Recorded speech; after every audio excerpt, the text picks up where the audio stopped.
小姐，小姐，你能聽到我說話嗎？急救室裡充斥着焦急的呼喊。車禍受害者女性，27歲，血壓還在持續下降。醫生俯下身，神情緊迫地觀察着她的反應。小姐，你知道自己在哪嗎？護士的聲音在旁邊響起。醫生，他的心跳不穩定。李哈妮感覺到意識在玻璃，眼前模糊的景象讓他感到痛苦而熟悉。起初他以為自己只是在重溫一部已经看過的電視劇，他的身體仿佛失去了重力，在無盡的黑暗中墜落。刺耳的剎車聲再次在腦海中炸裂。李哈妮獨自站在斑馬線上，刺眼的燈光將她的身影拉得很長，那是她最後看到的畫面。啊，对了，我在下班回家的路上被卡車撞了，这不是電視劇，是現實。急救室裡儀器發出的尖銳鳴叫聲此起彼伏，那是只有在真正的醫院裡才能聽到的生命體徵監測音。看來我終於通過死亡中了大獎。原本以為一切都結束了，可當他再次睜開眼睛時，眼前的景象卻徹底改變。我竟然成了一名被關在牢房裡的死刑犯。我是李哈妮，今年27歲，可現在我卻身處這個完全陌生的地方。我曾是一個不折不扣的醫療劇狂熱粉，整整15年的時間，他幾乎把所有的熱情都傾注在了那些手術刀與急救室的故事裡。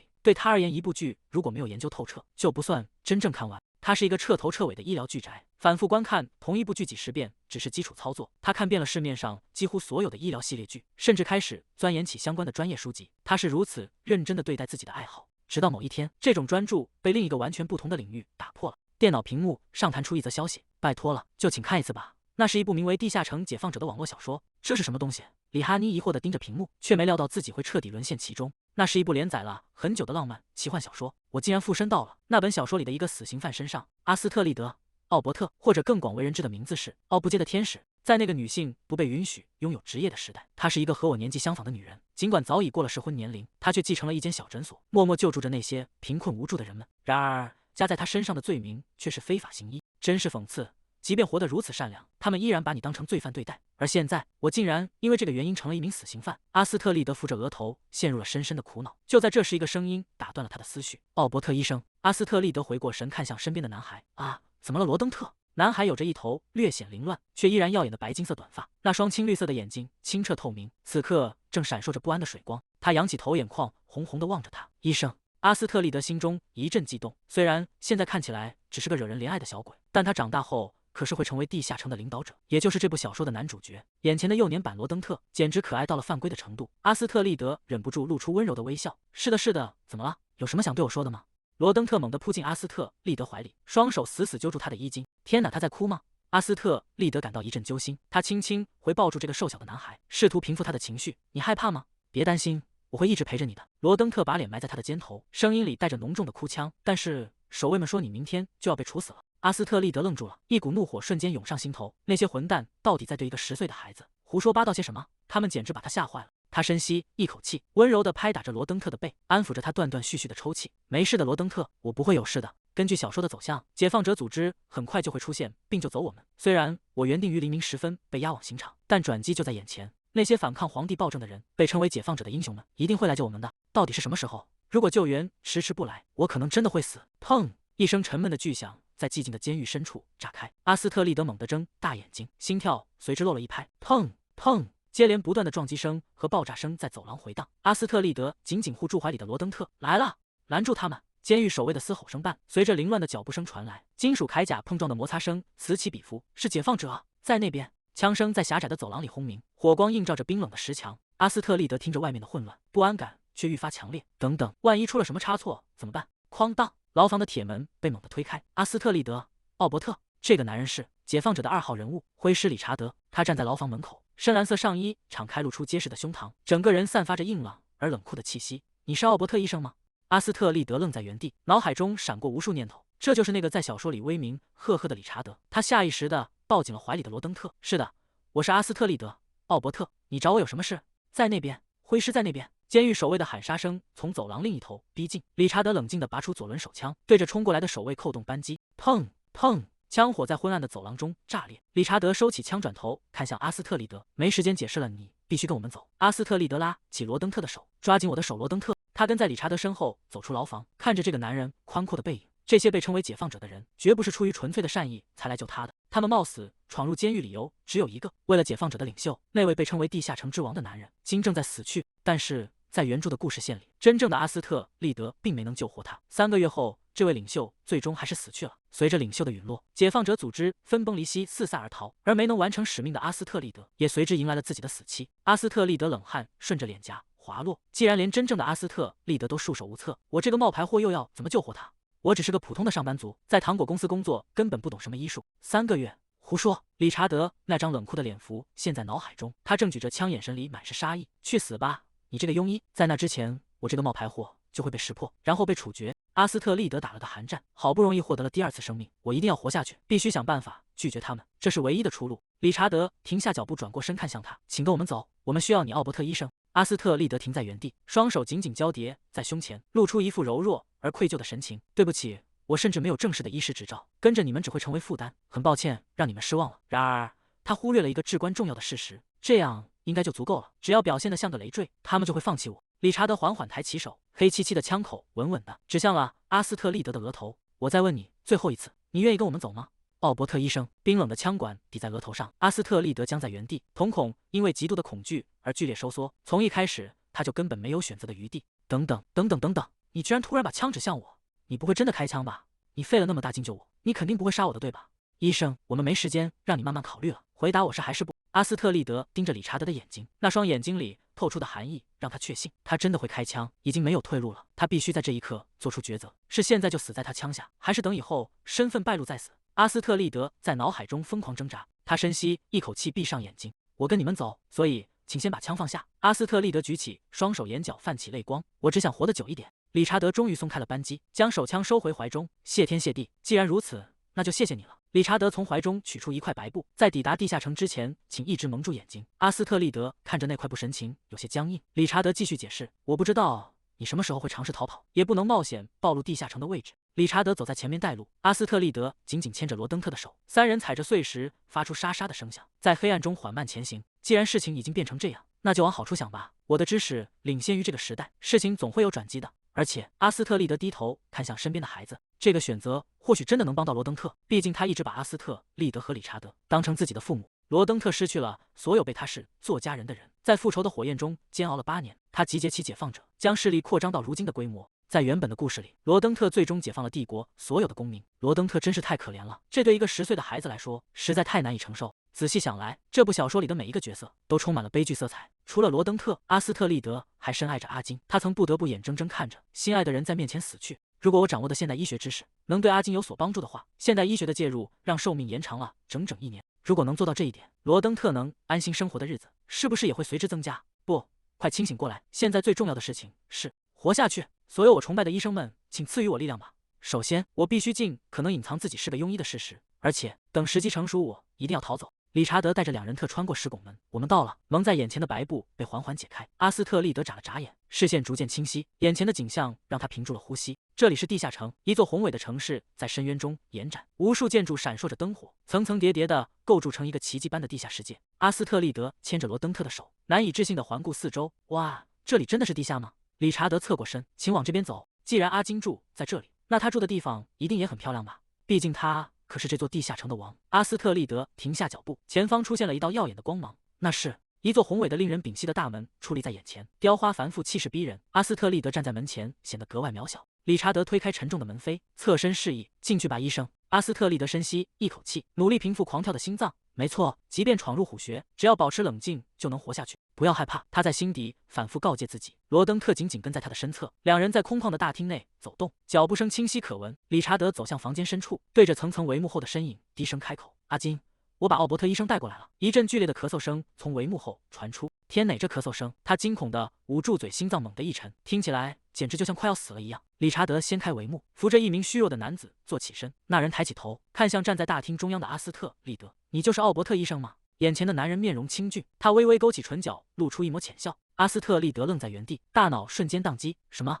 這就是阿金，解放者的領袖？阿斯特利德的心臟猛地漏跳了一拍，臉頰瞬間變得滾燙。作者，你從來沒說過阿金長得這麼好看。雖然我知道這具身體屬於別人，但我的心跳真的好快。他下意識地捂住胸口，試圖平復那股莫名的悸動。如果他能再胖一點，光靠這張臉就能統一世界了吧？阿金注視着阿斯特利德，那副表情是怎麼回事？看來見到我讓你很驚訝。阿斯特利德有些局促地低下頭。不是的。阿金手指輕輕抵住下頜。你在憐憫我嗎？不，看起來不太像。他微微歪過頭，眼神中帶着一絲審視。那該稱之為什麼呢？是同情嗎？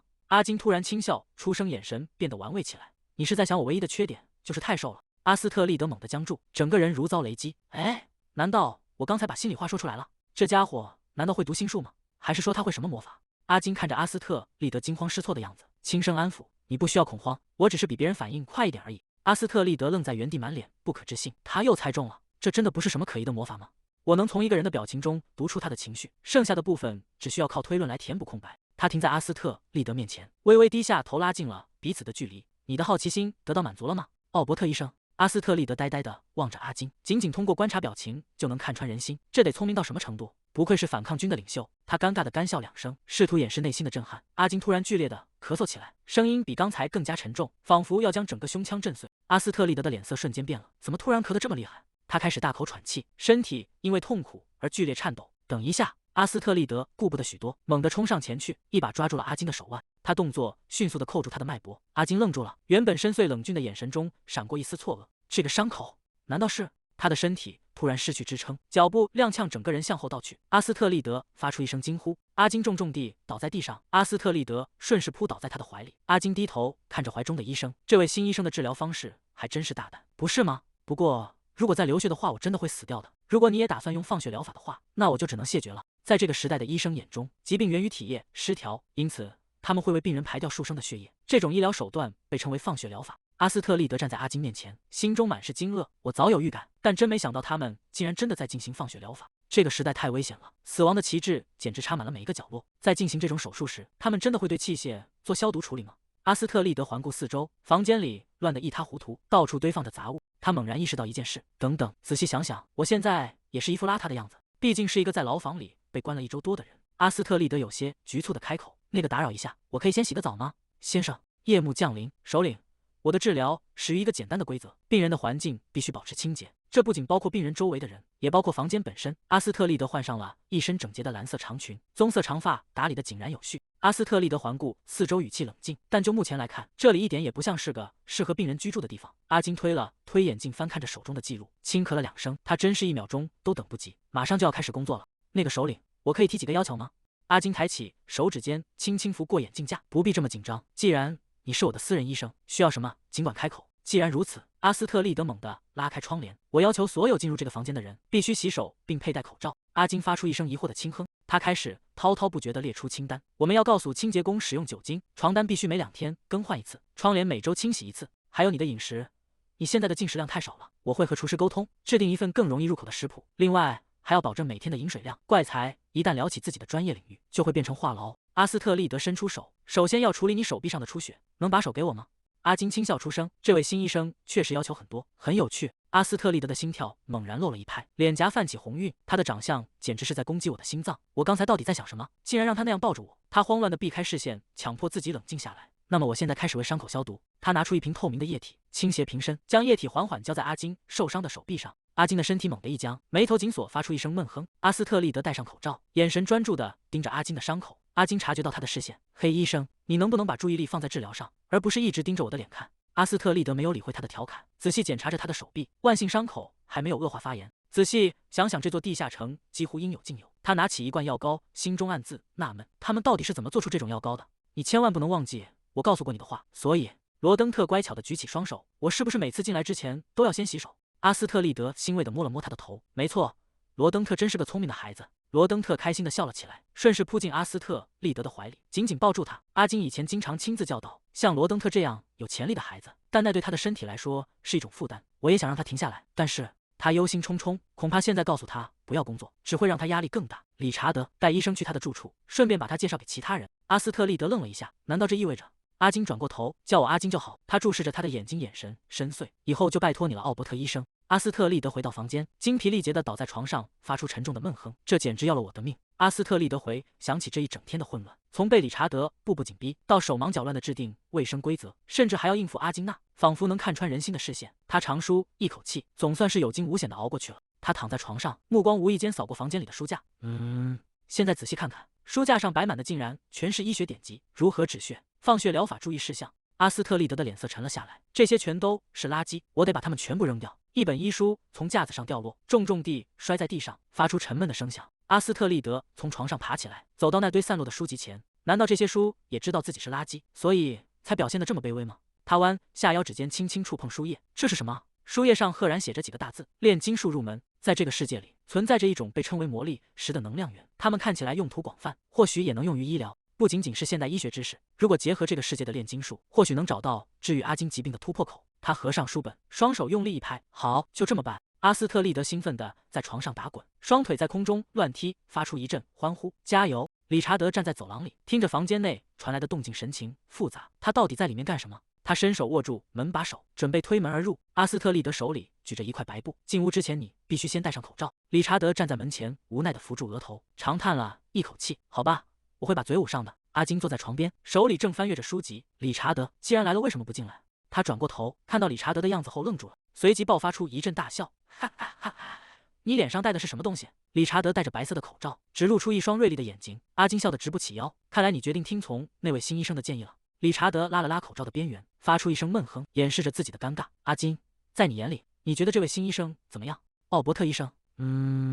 阿金嘴角微微上揚，露出一抹意味深長的微笑。確實和我們以前見過的那些醫生完全不同。那個孩子羅登特，看着他總會讓我想起自己小時候的樣子。所以，你打算把那位醫生留在身邊嗎？那位傲不接的天使。阿金双手交疊抵在下頜處，我想我會的。事情似乎變得越來越有趣了。第二天清晨，你最近一次剧烈咳嗽是什麼時候？持續了多久？幾天前大約持續了10分鐘。你每天喝多少水？我不覺得超過幾杯。那麼睡眠呢？你每天睡多久？這取決於日程安排。阿斯特利德忍不住露出笑意，我看起來真的像個醫生。我一直想嘗試這樣，親手填寫病人的病歷表。阿金注視着眼前的女孩，她似乎比昨天更興奮了，不知道是為了什麼。阿斯特利德繼續問道，你每天吃幾頓飯？阿金陷入了沉思。飯菜。阿金語氣平淡，一天一頓，而且只吃幾口。阿斯特利德愣在原地。什麼？他難以置信地看着眼前的男人，難怪他瘦得只剩下皮包骨頭。作為一名韓國人，對食物的執念讓他瞬間燃起了怒火，必須先糾正他的生活習慣。照這樣下去，還沒等我開始治療，他的身體就會先垮掉。阿斯特利德下定決心，既然如此，食物才是最重要的。他立刻行動起來，為病人準備了特制的蔬菜燉湯。這道秘密食譜混合了各種易於消化的蔬菜，傾注了他和廚師的所有心血。他將熱氣騰騰的燉湯端到阿金面前，請把它喝光吧，我和廚師在裡面花了很多心思。阿金看着面前的湯，沉默了一會兒。我會好好享用的。他拿起湯勺，舀起一勺送入嘴裡。阿斯特利德緊張地攥緊雙手，一定要合他的胃口，拜托了。阿金繼續喝着湯，味道很好。阿斯特利德在內心歡呼，成功了。既然他的腸胃還很虛弱，這段時間就先讓他吃些容易消化的食物，等功能恢復了，我就開始正式的增重計劃。阿金突然停下了動作，抬頭看向阿斯特利德。阿斯特利德有些困惑，怎麼？為什麼停下來？我飽了。阿斯特利德簡直不敢相信自己的耳朵。什麼？你才喝了幾口啊？領袖大人，你必須多吃點才能康復。看來只能採取強硬手段餵他吃下去了。阿斯特利德雙手叉腰，態度強硬。在吃完這些之前，你什麼都不准做。今天的公務和會議全部取消。阿金身體微微一僵，他露出一絲無奈的笑意。你很有威脅人的天賦。阿斯特利德毫不退讓，我可比你的那位朋友溫柔多了。突然，金屬撞擊地面的清脆聲響起，湯勺掉在了桌上。阿斯特利德吃了一驚，怎麼了？阿金身體搖晃了一下，他低着頭用手捂住自己的手臂。我的手臂好痛，吃不下了。阿斯特利德愣在原地。你說什麼？阿金靠在床頭，嘴角帶着一絲若有若無的笑意。如果你真的那麼想讓我吃完，不如你來餵我，醫生。阿斯特利德愣在原地，臉頰瞬間漲紅。這家伙是在報復我嗎？如果他以為這樣就能讓我退縮，那就大錯特錯了。病人的健康比什麼都重要。他深吸一口氣，端起碗坐到床邊，舀起一勺湯遞到他嘴邊。張嘴啊！他看着眼前的勺子，又看向神情認真的阿斯特利德，沒想到他竟然能做到這一步。他順從地張開嘴，咽下了那口湯。阿金注視着近在咫尺的女孩，眼神變得柔和。阿斯特利德避開他的視線，心跳卻不由自主地加快了。等等，這種感覺是怎麼回事？阿金咽下最後一口湯，味道真的很不錯。一個病入膏肓的人，怎麼能這樣若無其事的調情？碗裡的湯被喝得乾乾淨淨。阿斯特利德收起餐具，既然味道不錯，為什麼你平時不怎麼吃東西？消化是個問題，但最主要的是嘴裡總是有股血腥味，這讓我完全沒有食慾。他拿起手帕輕輕擦拭嘴角。阿斯特利德若有所思地記錄着，我明白了，我會想辦法改善這一點的。他整理好病歷，準備離開房間，請好好休息，直到下一次預約時間。阿斯特利德走出房門，反手將門關上。他靠在門板上，臉頰滾燙，竟然讓我做這麼讓人害羞的事。根據目前的症狀，這顯然是呼吸系統疾病。除了改善生活習慣，環境衛生也必須徹底維持。至少我已經把這裡打掃得足夠乾淨了，不需要再擔心環境惡化的問題。如果有加濕器或者漱口水就好了，這樣能幫他沖淡嘴裡的血腥味。不知道能不能用煉金術把這些東西做出來。奧伯特醫生、羅登特還有理查德先生。羅登特一頭撞進阿斯特利德懷裡。昨晚睡得好嗎？你現在是要去見領袖嗎？是的。羅登特抬起頭，眼神裡透着一絲擔憂。老師，你沒事吧？阿斯特利德有些困惑。你指什麼？理查德昨天不是拿槍指着你嗎？阿斯特利德身體僵了一下。啊，那個呀，我沒事，你還好嗎？羅登特仰起臉，露出天真無邪的笑容。我很好，這個世界本來就是這樣的，不是嗎？理查德大人的手段其實已經算很溫和了。阿斯特利德驚恐地抱住頭，內心在瘋狂吶喊：這孩子到底在什麼樣的環境下長大，才會說出這麼恐怖的話？羅登特低下頭，聲音變得有些低沉。說實話，我很感激理查德大人救了你。老師，你一定嚇壞了。對不起。阿斯特利德看着他落寞的神情，心中一陣酸楚。這個年幼的孩子一直生活在充滿危險和暴力的陰影中，甚至已經对這些習以為常。不，沒關係的。阿斯特利德用力將他摟進懷裡。謝謝你擔心我，羅登特。羅登特鬆開手，朝他揮了揮。我要去參加會議了，晚點見。阿斯特利德目送他跑遠，直到那小小的身影消失在走廊盡頭。關於昨天的事，阿斯特利德嚇了一跳。是，我不會道歉。理查德側過頭，避開了他的視線，因為救夏金對我來說也是關乎生死的大事。阿斯特利德愣住了。等等，你說什麼？沒關係，我能理解。理查德盯着阿斯特利德，你明白？阿斯特利德看着他，我明白看着在乎的人受苦是多麼痛苦，我也知道理查德先生是多麼想救活他。理查德移開視線，神情显得有些不自然。傳聞中的你和本人完全不同，我一度以為自己抓錯了人，看來是我誤會了。阿斯特利德乾笑了幾聲，傳聞總是會被誇大的，呵呵呵。所以他的意思是，我看起來一點也不像天使，是這樣嗎？理查德重新看向他，那麼作為和解的誠意，我可以答應你一件事，只要是在允許的範圍內，我都會告訴你。他神情變得嚴肅起來。這地下城裡有煉金術士嗎？理查德給出了肯定的答覆。當然有。阿斯特利德眼睛一亮，上前一步靠近理查德。那我可以見見他们嗎？為了治療阿金，我有件東西想拜托他們制作。我知道了。他轉過身，邁開長腿向走廊深處走去。跟我來，我帶你去他們的工坊，請往這邊走。理查德站在房間裡，看向正在忙碌的少年。里克，你有客人了。里克停下腳步，轉過身。客人？理查德向阿斯特利德介紹，這位是里克，這裡的煉阿金術師。里克看清來人的瞬間，整個人僵在原地。奧伯特醫生。他急忙放下手中的東西，對着阿斯特利德深深鞠了一躬。好久不見了，醫生，您過得還好嗎？阿斯特利德愣在原地，心中滿是驚愕，他竟然認識我。阿斯特利德捂住額頭，陷入了混亂的思索。里克這個名字聽起來好耳熟，到底是誰？他猛地抬起頭，里克啊，我想起來了，好久不見了，奧伯特醫生，那是里卡的哥哥。5年前，阿斯特利德沒能救活那個女孩，他從未想過會在這裡遇見她。您過得還好嗎？是的。理查德站在兩人中間，察覺到了氣氛的微妙變化。他轉過身，打算離開。那我就先失禮了，我還有些事情要找阿金商量。阿斯特利德看着理查德離去的背影，在心中暗暗咬牙，還是老樣子，逃跑的時候真是毫不羞愧。阿斯特利德感到一陣局促。里克認識的那個阿斯特利德，並不是現在的他，他不知道該如何應對這種局面。里克打破了沉默，請問您是以首領私人醫生的身份來的嗎？阿斯特利德有些驚訝。是的，你怎麼知道？里克看向他，是我向理查德大人推薦了您。阿斯特利德愣住了，手指下意識地攪在一起。我難道不是你怨恨的人嗎？里克搖了搖頭，我沒有任何理由怨恨您。阿斯特利德抬起頭，眼中滿是不解。里克繼續說道，里卡生前非常崇拜您，原本以為他會怨恨自己，沒想到他竟然一直記着那份情誼。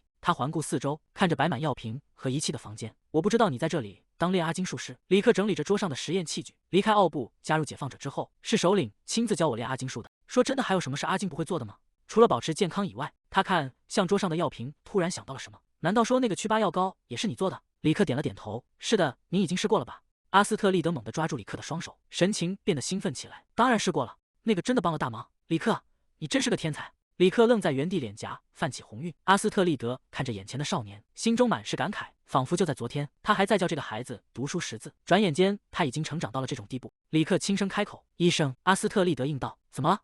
您看起來和以前有點不太一樣了。阿斯特利德心頭猛地一跳，難道被看穿了？他立刻鬆開手，尷尬地笑了起來。是嗎？我不太清楚呢。好險，差點就露餡了。為了轉移話題，阿斯特利德指向別處。對了，這裡的熱水系統也是用煉阿金術做的嗎？里克順着他的視線看去，啊，那個是。一個聲音從門口傳來，那是我做的。一位充滿活力的少女出現在門口。你好，我是路易斯，這座地下城市的工程師。阿斯特利德有些局促的回應。啊，你好，我是阿斯特利德。奧伯特。路易斯快步上前，熱情地握住他的手。哎呀，你可以不用這麼客氣，直接跟我說評語就好，畢竟我比你年輕嘛。阿斯特利德被他的熱情感染。那好吧。路易斯湊近了一些，滿臉期待。比起那個，你喜歡那個浴室嗎？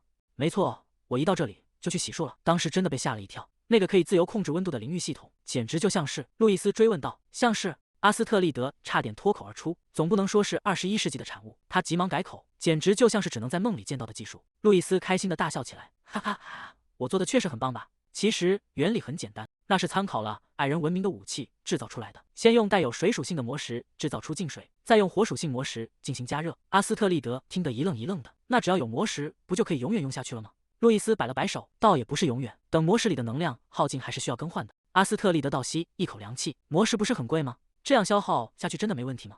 路易斯一臉輕鬆地安慰他，沒關係的，附近就有一座礦山。里克在一旁微笑着補充，而且我們的首領是個非常厲害的商人，他賺了很多錢。既然路易斯這麼厲害，那理查德用的那把槍也是他做的嗎？路易斯點了點頭，啊，那個呀，那是根據矮人文明留下的武器圖紙改造的。首領親自翻譯了那些矮人留下的文獻。阿斯特利德有些驚訝，矮人？路易斯點了點頭，那是一個在幾千年前就消失的種族，但他們的技術非常驚人，整座地下城市其實都是建立在矮人文明的遺跡之上。現在的地下城是在他們留下的太陽和排水系統的基礎上，增加了一些便利設施而已。阿斯特利德陷入了沉思，解放者這個組織完全是靠阿金一個人的犧牲在支撐着吧？拯救這些人的責任感似乎還在不斷增加。桌上擺放着精緻的茶具和點心，熱氣從杯中緩緩升起。里克坐在桌邊看向阿斯特利德，話說回來，是什麼風把您吹到這裡來了？阿斯特利德拍了一下手，啊，對了，我確實有一件事想拜託你們。里克有些疑惑，拜託我們？阿斯特利德看向他，首先能給我一些紙嗎？里克立刻起身，沒問題，我這就去拿。阿斯特利德接過紙筆，深吸一口氣，平復下心情。他一邊寫一邊向兩人說明，首先是里克，阿金說他嘴裡殘留的血腥味讓他很難進食，你能做一種藥水嗎？只要含在嘴裡再吐掉，就能讓血腥味消失的那種。還有路易斯，我們需要一台能把水轉化成蒸汽的機器，用來緩解阿金的咳嗽。阿斯特利德停下筆，舉起手中的圖紙，還有止咳藥以及一個只要貼在耳朵上就能聽得更清楚的裝置。里克和路易斯愣在原地，呆呆地看着阿斯特利德。阿斯特利德猛地回過神，有些局促地舉起手中的图紙，擋住自己的臉。對不起，我是不是要求的太多了？路易斯突然笑出聲來，聽起來很有趣啊，好久沒這麼動腦筋了，交給我吧。里克也露出溫和的笑容，點了點頭。您還需要別的嗎？阿斯特利德心中湧起一陣暖意，他雙手合十，眼中閃爍着期待的光芒。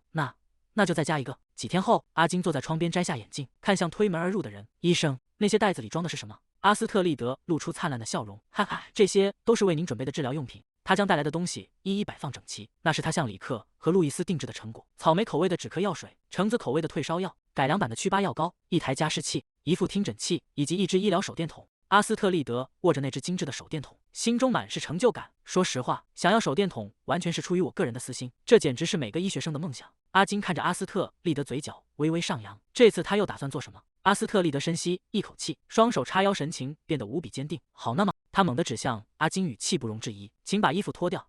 阿金原本靠在沙發上，聽到這句話，整個人僵住了。他瞪大眼睛，滿臉不可思議。醫生，我沒想到你是這種人。阿斯特利德猛地湊近，滿臉不可思議。你在胡說什麼？這是標準的醫療程序。他從懷裡掏出聽診器，掛在脖子上，神情嚴肅地強調，這是為了檢查。阿金沉默地注視着他，發出一聲意味深長的沉吟。阿斯特利德被他盯得有些局促。怎麼了？難道你不信任你的醫生嗎？阿金站起身走向他，不，倒也不是因為那個。阿金俯下身，拉近了與阿斯特利德的距離。我在想，你是不是有什麼別有用心的動機？阿斯特利德猛地向後縮去，語無倫次地大喊，你這話是什麼意思？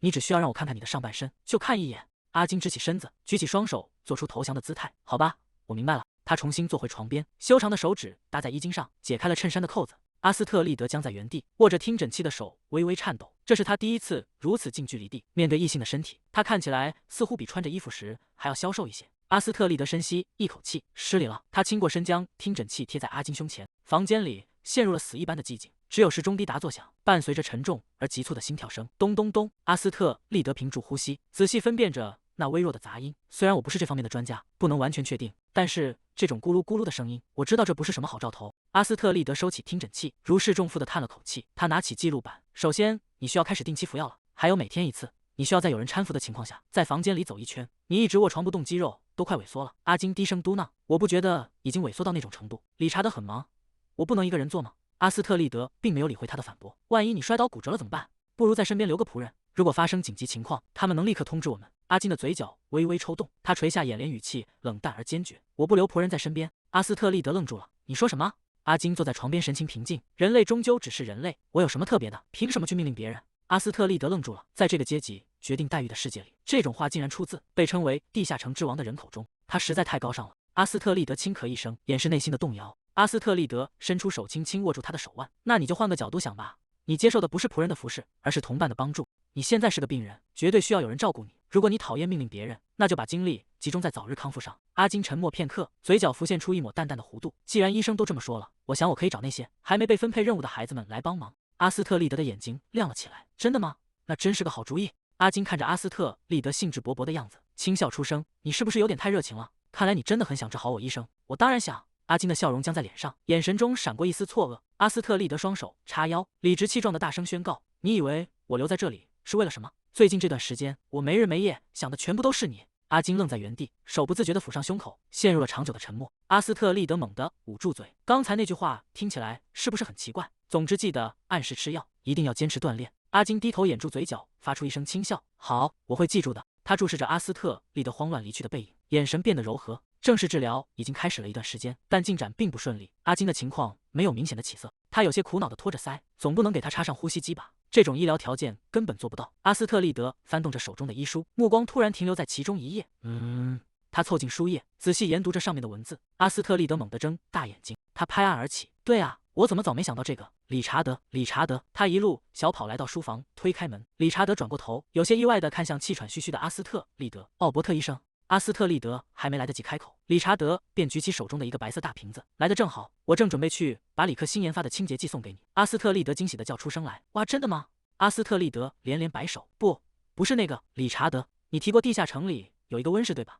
理查德點了點頭：“沒錯，我們可以去看看嗎？”“當然，我帶你去。”他伸出手，穩穩地握住理查德的手腕。“那我們快點，就現在！”推開溫室的大門，阿斯特利德發出一聲驚嘆：“哇！”眼前是一片生机盎然的景象，繁花簇擁綠意鋪滿了整個空間。他深深吸了一口氣，感受着清新的空氣湧入肺部，這種空氣是氧氣和植物殺菌素的味道。理查德站在花叢間，看着興奮不已的阿斯特利德，有些不解：“但你為什麼要来這裡？”阿斯特利德轉過身，雙手合十放在胸前，眼神中充滿期待。“那個，我可以借用這個溫室嗎？”理查德挑了挑眉：“你有什麼好主意嗎？”阿斯特利德點點頭，解釋道：“你記得我一直在研究的那本草藥大百科嗎？”理查德想起那本厚重的紅皮書，確實，我聽說那本書對改進經的藥膏很有幫助。那本書裡記載了幾種對呼吸道健康非常有益的植物。這就是我的大計劃。首先要在溫室裡種滿對肺部有益的草藥，然後把阿金的床搬到溫室裡來，白天讓他待在溫室裡休養，晚上再回卧室睡覺。理查德聽完，整個人愣在原地，臉上寫滿了困惑。阿斯特利德有些不安地絞着手指，觀察着他的反應。“怎麼樣？是不是太牽強了？”他低下頭，聲音變得有些局促：“阿金的房間灰塵太多了，讓他在這裡呼吸新鮮空氣會更好。”理查德拖着下巴陷入了沉思。理查德露出溫和的笑容：“我覺得值得一試。地下城的草藥確實擁有極強的淨化能力。”阿斯特利德驚喜地抬起頭：“真的嗎？太棒了，那就這麼定了。溫室計劃現在開始。”阿斯特利德換上了園藝裝束，戴着寬大的遮陽帽，繫着圍裙，整個人煥發出前所未有的活力。理查德也被迫換上了工裝背帶褲。我也要參加嗎？”溫室裡繁花盛開，阿斯特利德站在花叢間，看向身邊的阿金：“你最近一直到處奔波，感覺怎麼樣？能察覺到這裡的變化嗎？”阿金環視四周：“這裡確實，你一定費了不少心思。”阿斯特利德張開雙臂：“難道不覺得這裡很棒嗎？”阿金，別被他騙了，在你來之前，他一直在瘋狂刷洗和消毒每一個看不見的角落。阿斯特利德的臉瞬間漲紅，他猛地轉頭瞪向路易斯：“你為什麼要告訴他這些？”他重新看向阿金，試圖挽回局面：“總之感覺怎麼樣？你能感受到不同嗎？”阿金抬起手摘下口罩：“這個嘛。”阿金閉上雙眼，深深吸了一口氣，隨後緩緩吐出。他睜開眼，目光落在眼前的繁花之中。說實話，呼吸確實變得順暢了一些。阿斯特利德的眼睛亮了起來：“真的嗎？既然這樣，你在這裡的時候完全可以不用戴口罩，真是太好了。”他意識到自己表現得過於興奮，連忙擺着手解釋：“不，我的意思是，我早就知道這會起作用，這是顯而易見的結果。從現在開始，你白天都可以在這裡度過。乾脆我們把卧室也搬到這裡來，怎麼樣？有些花在晚上會產生毒性，那樣太危險了。”氣氛一時有些尷尬。不過，這可不是我制定計劃時想要的場景。阿金伸手輕觸身邊的花葉，草木的味道很好聞。阿斯特利德看着眼前的阿金，他被花包圍時更帥了。阿斯特利德露出燦爛的笑容，那真是太好了。阿金靜靜注視着他。阿金拄着手杖向前邁了一步。醫生，你知道嗎？努力工作固然是好事，但是他突然伸出手托住了阿斯特利德的臉頰。阿斯特利德愣住了，心跳不由自主的加快。這是什麼情況？他在心裡驚呼：原著裡真的有這種情節嗎？他們兩個的關係怎麼會突然變成這樣？阿金的手指輕輕掠過阿斯特利德的鬢角，從他的髮絲間取下一小簇乾枯的碎花枝。阿金端向着指尖的花枝，在某些方面，你真是出人意料的笨拙。阿斯特利德大腦一片空白，只能呆呆地盯着那截被取下的花枝。他低着頭，聲音細若蚊蠅：“你說的對，我確實很笨拙。”他再也無法在這裡多待一秒，猛地轉過身，同手同腳地向外跑去。我去檢查一下剛建好的診所。溫室的大門被重重關上。阿金看着阿斯特利德消失的方向，發出一聲輕笑。他真是個有趣的人。現在仔細想想，阿金側過頭，我以前一直在想，阿斯特利德医生身上到底是什么味道？原来是薰衣草啊！我们要不要坐下？金，阿金回过神，转頭看向理查德。啊，理查德，我们刚才聊到哪了？理查德在长椅上坐下。你在深思些什么？你的气色好多了，金。看来奥伯特医生的医術確實很高明。阿金看向繁花，確實，她是個非常有魅力的女性。她一定知道我很快就會死，但她依然拒絕放棄。理查德皺起眉頭，金，就像我一直說的那樣。阿金擺了擺手，打斷了他的話。別像個弱者一樣說話。我知道，我都知道。但如果我不在了，理查德，你必須領導解放者。如果就這樣撒手人寰，我怎麼能安心閉上眼？理查德，我不怕死，我只是擔心那些被我留下的人們。夜深了，台燈散發着柔和的光。阿斯特利德坐在書桌前，筆尖在紙面上沙沙作響。快要到時間了，在原著的故事裡，金死去的時刻正在步步逼近。阿斯特利德停下筆，看着紙上勾勒出的輪廓，他自己一定也察覺到了。現在的他，甚至連呼吸都感到困難，可他依然笑得那麼燦爛，仿佛完全不懼怕死亡。我的這些治療真的起作用了嗎？他猛地趴在桌上，深深埋下頭。我沒有信心，無論如何，我還是想救他，不僅僅是因為他是個重要的人物，那麼又是為了什麼？阿斯特利德直起身，難道說我對他？他猛地瞪大眼睛，雙手按住桌面，整個人像被火燒着了一樣跳起來。我在胡說什麼？救人難道不是理所當然的事嗎？他用力合上筆記本，試圖平復狂跳的心臟。還是睡覺吧。他站起身，我太擔心了，只有親眼確認他還在呼吸，我才能安心。阿斯特利德推開房門，無論他多麼熱愛工作，這個時間也該睡覺了吧。他來到那扇華麗的大門前，阿斯特利德屏住呼吸，悄悄推開一條門縫，探頭向房間內望去。我只是看一眼他的臉，確認他沒事就回來。阿斯特利德推開門，卻發現走廊裡坐着一個人，腦袋一點一點地打着瞌睡。阿斯特利德吃了一驚，連忙捂住嘴巴。這就是金之前提到的那個照顧者。他屏住呼吸，仔細觀察着格德，他看起來已經困到了極點。我得悄悄過去。阿斯特利德提起裙擺，踮起腳尖，像貓一樣輕手輕腳地從格德身邊挪過。他成功繞過了熟睡的格德，走到了金的床邊。金躺在床上，呼吸聲在寂靜的房間裡清晰可聞，雖然聽起來有些急促，但還算平穩。阿斯特利德趴在床邊，看着他沉睡的面容，鬆了一口氣。我們的領袖睡得很香。他伸出手指尖，輕輕拂過金的額頭，撥開散落的碎髮。如果日子能一直這樣平靜下去，沒有任何麻煩，該有多好！我希望沒有人會死去，我希望他能留下來，留在我、理查德還有羅登特的身邊，就像現在這樣永遠留在大家身邊。他收回思緒，撐着床沿站起身，我該回去了。阿金猛地伸出手，死死抓住了阿斯特利德的手腕。奧伯特，阿斯特利德的心跳猛然加速，他有些慌亂地看着對方。阿金的神情顯得有些茫然，他盯着阿斯特利德，聲音沙啞：“你為什麼？”阿斯特利德沉默地看着阿金：“你問為什麼？你不是在問我為什麼要救你吧？”他站在床邊，低頭注視着陷入昏迷的男人。金，我會救你的，所以不要放棄。阿斯特利德伸出手，輕輕附在阿金交疊的手背上。阿金靜靜地躺在枕頭上，呼吸微弱而均勻。阿斯特利德拿起聽診器，貼在他的胸口，仔細聆聽那沉悶的心跳聲。等一下，阿斯特利德停下動作，有些驚訝地看向阿金，他的肺部呼吸音竟然好轉了這麼多，他看起來比之前精神了許多。溫室計劃竟然這麼有效嗎？阿金整理着領口，看向阿斯特利德：“醫生，你今天看起來格外明亮。”阿斯特利德露出燦爛的笑容：“是嗎？那是因為我的病人非常聽話。你有按時鍛鍊並好好吃藥，對吧？”“那是當然，醫生說的話，我無論如何都會照做的。”阿金的情況確實在好轉，體重增加了，氣色也變得越來越好。阿斯特利德看着眼前的男人，感到心跳有些失控。走廊裡傳來一陣整齊的腳步聲，地下城的執行官們正穿過庭院走來。走在最前面的理查德推開門，看向屋內的兩人：“奧伯特醫生，你在這裡啊？已經到執行會議的時間了嗎？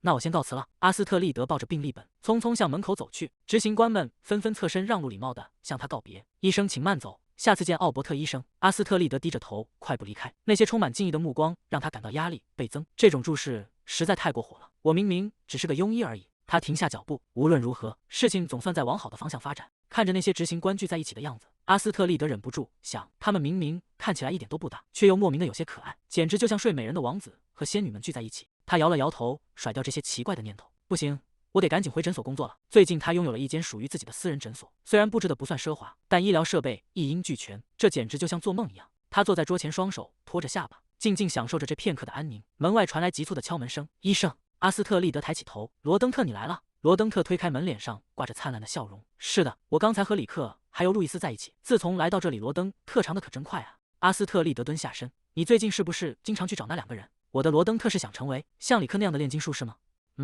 不是，那是想成為像路易斯那樣的技術員。也不是。羅登特低下頭，有些羞澀地絞着手指。阿斯特利德看着他可愛的模樣，羅登特注定是要從邪惡勢力手中解放帝國的英雄，怎麼會想做這些呢？羅登特突然抬起頭，臉上綻放出燦爛的笑容。我想成為像奧伯特醫生一樣帥氣的醫生。他捂着胸口，滿臉感動。啊，羅登特！他一把將小男孩摟進懷裡。真的嗎？這志向真是太偉大了。雖然他知道羅登特的命運並非成為醫生，如果阿金還活着，羅登特不一定要追隨他的腳步，這或許也不是件壞事。既然阿金的情況正在好轉，羅登特確實沒必要非得走上那條路，对吧？急促的腳步聲打破了診所的寧靜。奧伯特醫生，沉重的大門被猛地撞開，格德跌跌撞撞地衝進房間，他扶着門框，大口喘着粗气。阿斯特利德猛地站起身，格德，出什麼事了？格德驚恐地瞪大雙眼，聲音顫抖得幾乎聽不清。首領，他突然無法呼吸，暈倒了。为什么會這樣？阿斯特利德在走廊上狂奔，明明剛才看他的時候呼吸還很平穩，為什麼突然就出事了？他衝進溫室，阿金已經倒在地上，周圍的人亂作一團。金，不要搖晃病人，快把他平放在地上！阿斯特利德大聲喝止了慌亂的眾人。奧伯特醫生，冷靜點，先檢查呼吸和脈搏。阿斯特利德強迫自己冷靜下來，他俯下身去感受阿金的鼻息，指尖搭在他的頸側，沒有呼吸了。阿斯特利德的心臟猛地一沉，沒關係的，我可以，我以前接受過心肺復甦培訓，30次胸外按壓2次人工呼吸。他在腦海中飛快地複述着動作要領：30次按壓，2次人工呼吸。以前在電視劇裡看到這種情節，總覺得是既緊張又刺激的場面。1、2、3、4、5，阿斯特利德拼命按壓着阿金的胸口。為什麼我會產生那種輕率的想法？我怎麼能有那種可悲的念頭？他俯下身捏住阿金的鼻子，進行2次人工呼吸。他的胸口沒有起伏，難道有什麼東西堵住了氣管？阿斯特利德的手在顫抖。不行，現在必須集中精力按壓，不能停下，絕對不能停下來。如果氣管真的被堵住了怎麼辦？難道要切開他的喉嚨來確保呼吸嗎？不，我做不到那種事，我根本沒有那種技術。阿斯特利德絕望地看向四周，難道今天就是原著中阿金死去的日子嗎？難道終究還是無法逃脫命運嗎？不要死！阿斯特利德咬緊牙關，淚水在眼眶裡打轉。你不能就這樣死掉！淚水終於奪眶而出，順着臉頰滑落。求你不要死！就在這時，阿金垂在身側的手指突然微微抽動了一下，緊接着阿金身體劇烈的一震，一口黑色的鮮血從他口中噴湧而出，他痛苦地仰起頭，大口的喘息着。阿斯特利德驚恐地瞪大雙眼，淚水還掛在眼角。阿金劇烈地咳嗽着，大口黑血噴濺在地面上，觸目驚心。他虛弱地向前倒去，阿斯特利德立刻伸手抱住他的肩膀，支撐着他搖搖欲墜的身體。阿金，你還好嗎？能聽到我說話嗎？阿金急促地喘息着，嘴角還殘留着血跡。他緩緩抬起頭，眼神渙散而迷離。他費力地伸出手，指尖顫抖着撫上阿斯特利德的臉頰，輕輕拭去他眼角的淚水。阿斯特利德，阿金的身體突然失去支撐，向一側倒去。阿斯特利德驚呼出聲：“阿金！”理查德衝上前，一把接住搖搖欲墜的阿金。阿金，你還好嗎？阿金劇烈地咳嗽着：“我沒事，別大驚小怪的。”理查德愣在原地，眉頭緊鎖。大驚小怪！理查德怒視着眼前的男人：“你這家伙！”阿斯特利德驚慌地伸出手，對一個剛心臟病發作的病人發火。理查德的呼吸變得急促，淚水順着臉頰滑落。阿斯特利德愣住了：“你居然……他在哭嗎？”理查德，那個被稱為灰獅的理查德，繼解放者首領金和黑蜘蛛首領之後，帝國懸賞金排名第3的重刑犯，他竟然在流淚。理查德低下頭，任由淚水滴落，他看起來既委屈又憤怒。阿斯特利德看着這一幕，心中充滿了不可思議。理查德抬起頭看向阿斯特利德：“奧伯特醫生，真是……”理查德猛地將阿斯特利德擁入懷中，雙臂緊緊環繞着他的肩膀。“謝謝你，真的太謝謝你了。”阿斯特利德僵在原地，雙手無措地懸在半空。他一定是被嚇壞了。他遲疑着伸出手，輕拍打理查德的背部。同伴們眼中滿是崇拜與狂熱。首領真的活過來了！奧伯特醫生，您真是超越了醫術的神醫，是上天派來的使者。阿斯特利德被這突如其來的讚譽弄得不知所措。不是的，心肺復甦術是任何人都能輕鬆學會的技能。然而眾人的熱情並未消減，他們看向阿斯特利德的目光愈發熾熱。奧伯特醫生，超越凡人記憶的神醫。阿斯特利德感到壓力倍增，他低着頭，聲音越來越小：“不，壓力越來越大了，別再瞎編了呀！”阿金靜靜地注視着這一切，他嘴角微微上揚，露出一抹意味深長的微笑。“我的新主治醫生，阿斯特利德·奧伯特，真是一個迷人的女人。她那顆小腦袋總是在不停地飛速運轉，一旦有了什麼主意，就會一言不發地飛奔而去。而且她完全沒有掩飾情感的天賦，所有的心思都清清楚楚地寫在眼睛裡，這讓她觀察起來變得非常有趣。每次她來為我治療時，看起來總是那副壓力重重的樣子。但與其他醫生不同，阿斯特利德從未想過逃跑，他也從不畏懼我，甚至他似乎覺得我很可愛。他會湊到我面前，興致勃勃地分享着什麼，展現出一種純粹的善意。雖然他總是對我的身體狀況感到失望，但他的眼中始終閃爍着一絲希望。我開始對他腦袋裡裝的東西感到好奇，不知不覺間，我的視線開始在他身上停留。我徹底沉浸在這個陌生的謎題之中，或許是因為我沉溺於那種久違的愉悅感，竟然忘記了我的生命不過是風中殘燭。這一天終於還是來了。阿金無力地伏在桌案上，長髮散亂，氣息微弱。理查德，對不起，我把這座地下城市交托給你了。理查德猛地睜大雙眼，發出一聲絕望的吶喊。阿金痛苦地仰起頭，鮮血從口中噴湧而出。對不起各位，是我把你們捲入這一切，最後卻如此不負責任的離去。其實我真的很想留在這個世界上，我還有一個想要解開的謎題，我開始想要活下去了，我不想死。阿斯特利德的声音在耳邊炸裂，充滿了絕望與祈求。金首領，求求你快醒過來！金，你還好嗎？能聽到我的聲音嗎？阿金虛弱地睜開眼，嘴唇微動。啊，斯特利德，奧伯特，他顫抖着伸出手，指尖輕輕觸碰到阿斯特利德的臉頰。阿金的嘴角還掛着血跡，他凝視着阿斯特利德，眼神中充滿了複雜的情緒。這種感覺是什麼？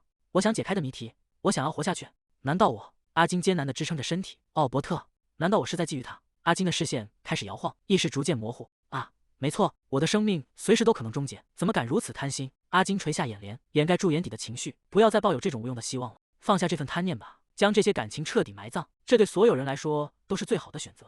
畫面轉至宏偉的皇宮大殿，一名身披重甲的騎士單膝跪地，聲音在空曠的殿堂內回盪：陛下，布拉班特已被解放者佔領，總督被俘，民眾已經倒向了敵方。萊克提奧侯爵的長子，指揮官羅恩·萊克提奧，目前在戰鬥中失蹤。索爾德·萊尼姆三世坐在王座上，手指輕輕敲擊着扶手。又是那個灰師幹的嗎？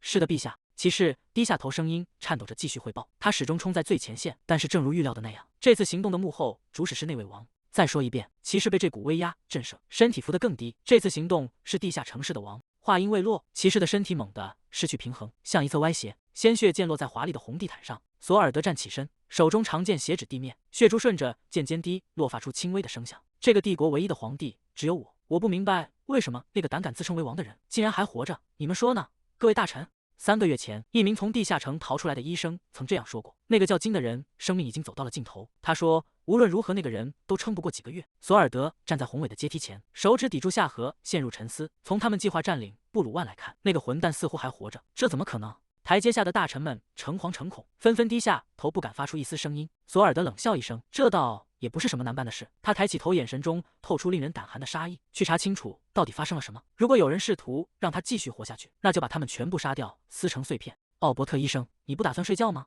阿斯特利德俯下身，仔細檢查他的身體狀況。請不要擔心我，快去睡吧。阿金看着他忙碌的樣子，輕笑了一聲。醫生一直這樣在我身邊忙個不停，我怎麼睡得着？阿斯特利德直起身子，微笑着看向他，要我為你唱首搖籃曲嗎？阿金無奈地笑了笑。醫生，你是在把我當成小孩子對待嗎？阿斯特利德調皮地眨了眨眼。哎呀，你現在才發現嗎？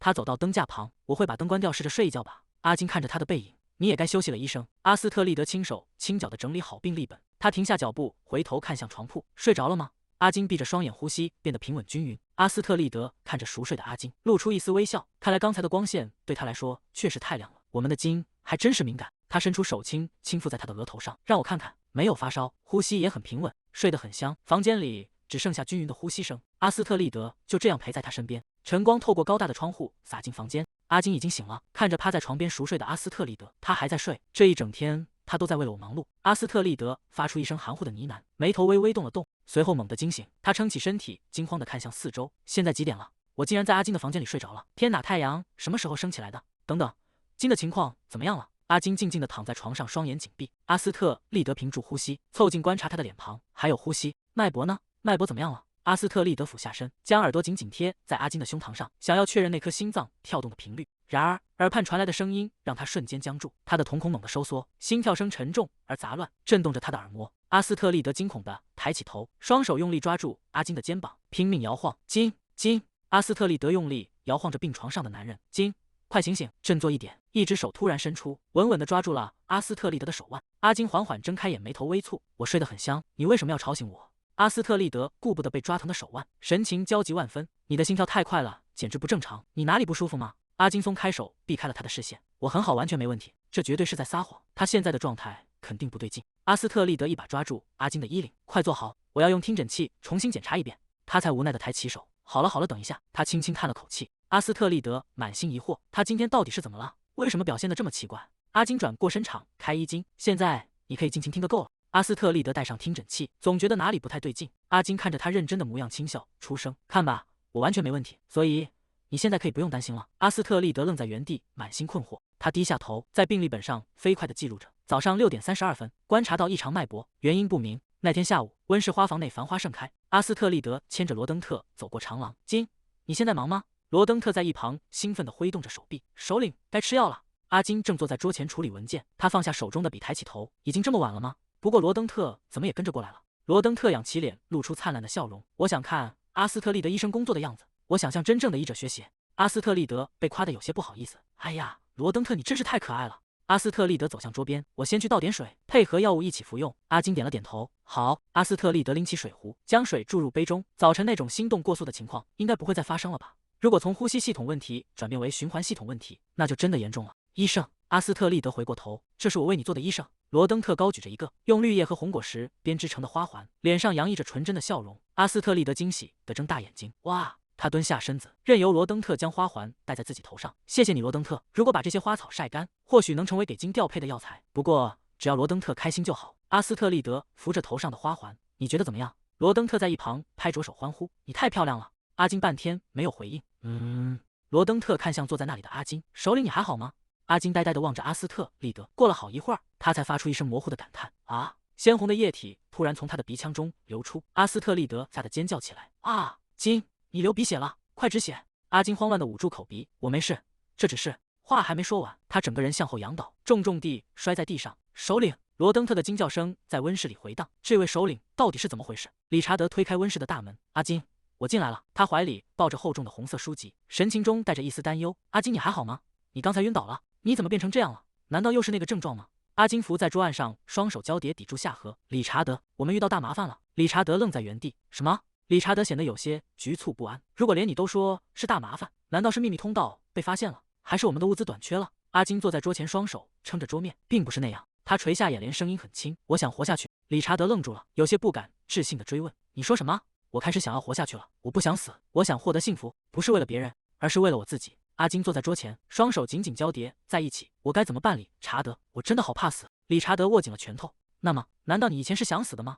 阿金垂下眼簾，誰會真的想死呢？只是你也知道的，我一直以為自己活不了多久，所以才不覺得死亡可怕。理查德沉默地看着他，沒有說話。理查德長舒了一口氣，仰起頭感嘆，哎呀，不管怎麼說，這都是個好變化。他看向阿金，你想活下去這件事，對我來說也是件好事。如果我的身體狀況再次像這樣惡化，理查德一定會更加傷心。阿金，理查德伸出手指，用力彈了一下他的額頭，你的問題就是想的太多了，先為你能活下來感到高興吧。他放下手，語氣變得輕快起來。不管怎麼說，奧伯特醫生一定是個醫術高超的人，畢竟他甚至治好了你的心臟。阿金猛地一顫，整個人僵在原地，臉頰瞬間變得通紅。理查德察覺到不對勁，阿金，你怎麼了？怎麼突然發燒了？他神色慌張地轉身，等等，我去叫奧伯特醫生過來。什麼？阿金猛地站起身，他伸手緊緊抓住理查德的手腕。理查德，我沒事。理查德回過頭，神情焦急。可是你在發燒。理查德，阿金捂住口鼻，臉頰滾燙。我想我好像喜歡上醫生了。理查德僵在原地，手中的書本滑落，重重地砸在地上，紙張散落一地，他整個人如遭雷擊。什麼？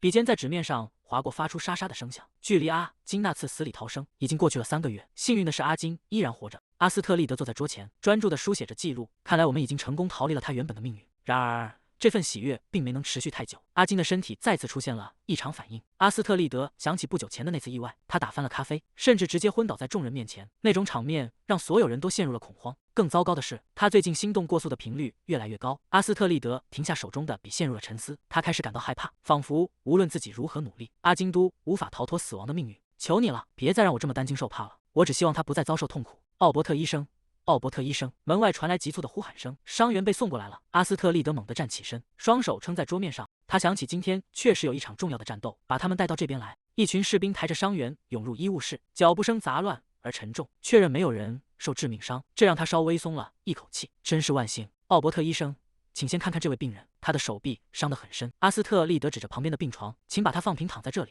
他迅速轉身走向藥櫃，取出了止血工具，我先幫他止血。阿斯特利德看着傷員手臂上猙獰的裂口，這種程度的傷口最好進行縫合。我真的能完成這種高難度的醫療操作嗎？他想起自己曾經擅長刺繡，或許原理是相通的。他深吸一口氣，強迫自己冷靜下來，開始專注地處理傷口。呼，終於完成了。阿斯特利德抬起手背，擦掉額頭的汗水，如釋重負地鬆了一口氣。理查德，你也受傷了。阿斯特利德猛地轉過頭，看到理查德站在不遠處，額角帶着血跡。理查德抬起手，隨意地抹了一把臉上的血跡。我沒事，你在流血啊？阿斯特利德快步走上前，語氣中滿是擔憂。理查德避開了他的視線，既然已經處理完了，那我就先告辭了。他轉過身，做事要離開醫務室。等一下！阿斯特利德猛地伸出手，一把抓住了理查德的手臂。如果你就這樣走掉，阿金會擔心的。你應該知道壓力對健康有多大的危害吧？理查德沉默地盯着那只緊緊抓着自己的手。过了許久，他終於妥協了。那麼我只接受基礎的治療。阿斯特利德立刻露出笑容，雙手合十，明智的選擇。剛才一定經歷了一場惡戰吧？理查德坐在椅子上。是的，沒錯。兩人相對而坐。阿斯特利德仔細地為他處理傷口。房間裡陷入了長久的沉默。你至少能表現出繼續對話的意願嗎？這幾天他總是在躲着我。阿斯特利德想起早晨偶遇時的情景，他熱情地揮手打招呼：“理查德，早上好。”理查德卻只是冷淡地留下一個背影，徑直走開了。如果我真的做錯了什麼，他大可以直接告訴我。阿斯特利德用鑷子夾起棉球，仔細地為理查德清理額頭的傷口。但面對這位被稱為灰獅的男人，他實在不敢說出任何讓他不悅的話。為什麼要躲着我呢？甚至連必要的治療都想拒絕，這真的讓我很難過。奧伯特醫生，理查德突然開口，聲音低沉。阿斯特利德停下手中的動作。怎麼了？你為什麼要盯着我看這麼久？阿斯特利德猛地意識到兩人的距離太近了。啊，對不起，治療已經結束了。他站得筆直，雙手緊緊貼在裙擺兩側，臉頰通紅。我現在去看看其他病人。阿斯特利德頭也不回地衝出了房間。理查德坐在原處，發出一聲輕嘆。啊！他緩緩抬起手捂住額頭，臉頰泛起一抹紅暈。你這個瘋子！理查德獨自走在長廊上，試圖平復內心的波動，振作起來。理查德，她就是那個人，是阿金所愛慕的女人。我想，我可能真的喜歡那位醫生。既然他已經敞開了心扉，我沒有理由感到不安。現在唯一要做的，就是盡快整理好這些多餘的情感。理查德站在緊閉的大門前，只要繼續避開奧伯特醫生就好。沒錯，這就是我唯一需要做的事。他抬起手，輕輕敲響了房門。阿金，我進來了。理查德推門而入，阿金正躺在花叢環繞的休息處，手裡拿着一本書。你回來了，理查德。理查德看着阿金讀書的姿勢，心中有些疑惑，為什麼他要那樣坐着看書？難道是身體好轉的跡象嗎？是的，大家都平安回來了。武器庫那邊的情況怎麼樣了？理查德沉默了片刻，神情變得凝重。他突然在阿金面前跪了下來，低着頭，聲音裡帶着愧疚。阿金，對不起，我們沒能守住武器庫。阿金原本正躺着看書，聽到這個消息猛地睜大了眼睛。阿金猛地坐起身，沒能守住？為什麼？我計算了所有可能的變量。黑蜘蛛搶先了一步。阿金的臉色瞬間變得慘白，呼吸變得急促。黑蜘蛛，那是另一支反抗帝國軍的勢力。雖然他們與解放者的目標一致，都在抵抗帝國，但他們企圖將帝國擁有的一切據為己有，這讓他們成為了解放者的天敵。因為解放者是在為所有人的自由而戰。我們突襲了那個地方，原本以為會遇到帝國軍，可沒料到黑蜘蛛的人早已在那裡等着我們了。阿金聽着這些話，手緊緊抓住了身下的墊子，仿佛他們早就知道解放者會來一樣。阿金的呼吸變得急促而沉重。理查德察覺到了異樣。阿金沒有回應，只是大口喘着氣，身體開始劇烈顫抖。理查德急忙站起身，快步走向前。阿金，你沒事吧？阿金突然捂住嘴，一陣強烈的惡心感襲來，他發出一聲痛苦的嗚咽。理查德衝上前扶住阿金。阿金，你怎麼了？阿金劇烈的咳嗽着，我的頭感覺快要裂開了。理查德看着阿金痛苦的樣子，焦急地向門外大喊：来人，快去叫奧伯特醫生，快點！立刻站在走廊裡，神情嚴肅地看向前方。醫生。阿斯特利德抱着文件轉過頭，有些驚訝。啊，在的。你最近總是拜托路易斯幫忙，有什麼事我能為你做的嗎？真可愛。阿斯特利德思索着，確實有一件事需要你的幫助。為了暫時麻痹皮膚的感覺，我們能不能制作一種可以阻斷疼痛的藥物？李克愣住了。什麼？這應該是可能的，但為什麼要制作那種像毒藥一樣的東西？阿斯特利德猛地瞪大眼睛。糟了，在這個世界裡，任何能麻痹感官的東西都被視為毒藥。他急忙擺手解釋，不是那樣的，我是為了醫療用途才需要它。李克疑惑地看着他。阿斯特利德正想繼續說明，而且砰的一聲，大門被猛地撞開，打斷了他們的對話。奧伯特醫生，芬恩气喘吁吁地衝進房間，他滿臉驚恐，大聲喊道：首領他！阿金！他拎起醫藥箱，立刻衝向阿金所在的房間。這太奇怪了，他的身體狀況最近明明一直在好轉，而且已經很久沒有咳血了。阿金剧烈地咳嗽着，鮮血順着他的嘴角流下，染紅了衣襟。他從未見過阿金露出如此恐懼的神情。阿斯特利德迅速從藥箱中取出藥劑，首先讓他把這個藥喝下去。幸好提前拜托里克準備了镇靜劑。阿金的呼吸聲在安靜的房間裡回盪，沉重而急促。阿斯特利德守在他身邊，輕聲詢問：阿金，你還好嗎？阿金緊緊抱着雙臂，身體不斷顫抖。阿斯特利德看着眼前的阿金，雖然我不是受過正式訓練的醫生，但我能看得出來。他伸出手輕輕捧住阿金的臉龐。是我阿金。阿金現在的狀態是心理問題。理查德站在不遠處，靜靜地看着這一幕。阿斯特利德緊緊抱住阿金，沒事的，一切都會好起來的，你會沒事的。芬恩，診所的架子上應該有一個標着镇靜劑的瓶子，你能去把它拿來嗎？芬恩立刻點頭，好的。過了一會兒，阿金在藥物的作用下陷入了沉睡。阿金已經在臥室睡着了，所以阿斯特利德看向理查德，現在告訴我，理查德，到底發生了什麼？理查德沉默着避開了他的視線。這些症狀對我來說很陌生，很難判斷病因，我需要你告訴我發生了什麼，這樣我才能做出診斷。是我的錯，阿金，是因為我才變成這樣的。等等，這家伙現在是怎麼回事？我觸碰到了阿金的傷口，那是一個非常陳舊的傷口。理查德低着頭，聲音沙啞。我以為那些傷都已經痊癒了，我以為現在提起也沒關係，像個傻瓜一樣，我根本沒意識到那些傷口只是在皮膚下不斷潰爛。阿斯特利德靜靜地聽着，心中漸漸明了，所以阿金患有某種創傷，而理查德在無意間觸發了他。你是故意觸碰那個傷口的嗎？理查德垂下眼簾，不。阿斯特利德伸出手，輕輕覆蓋在理查德緊握的手背上。既然你不是故意的，就不要再抱着這種罪惡感了。如果阿金看到你這樣痛苦，他也會難過的。阿斯特利德在心中暗自嘆息，原著中關於這兩個人的信息實在太少了，完全無法判斷究竟是什麼引發了如此嚴重的恐慌發作。先別擔心阿金了，去休息一下吧。理查德，你也受傷了。理查德搖了搖頭，拒絕了他的提議。真是個固執的家伙。他很想安慰他，但又有些猶豫。一個最近一直在躲着我的男人，真的會想要我的安慰嗎？他露出那樣悲傷的神情，我怎麼能坐視不管？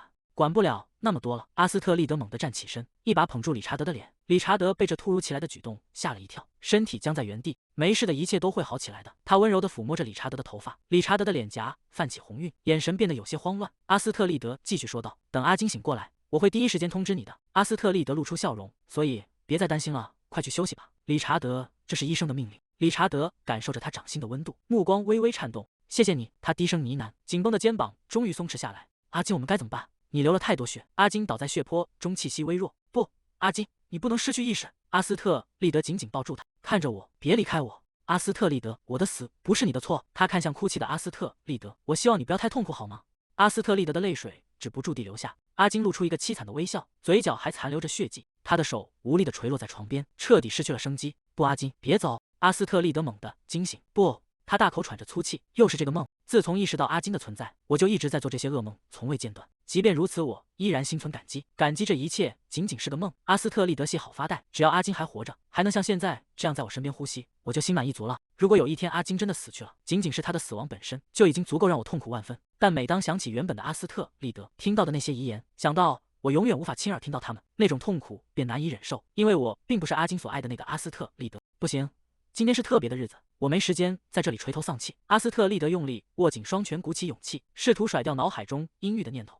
今天在費盡心思說服理查德之後，我終於爭取到了這個機會。為了給阿金補充維生素 D 的日子，自從那次恐慌事件後，阿金雖然恢復了體力，但今天他必須曬曬太陽。阿斯特利德推開通往露台的門，陽光灑在繁花簇擁的長廊上。阿金正靜靜地躺在長椅上翻看書籍。阿金合上手中的書，抬頭看向走近的人：“醫生，你來了。”阿斯特利德拿出體溫計。是的，我先為你測量體溫。阿金順從地含住體溫計，安靜地坐着。阿斯特利德看着他，心中暗自感嘆，他明明沒什麼體力，卻總是醒得這麼早。雖然過一會兒肯定又會打瞌睡。過了一會兒，阿金取出體溫計，有些期待地詢問：“怎麼樣？我很健康吧？”37.7度。阿斯特利德看着體溫計，眉頭緊鎖。阿金神情輕鬆，和往常差不多，對吧，醫生？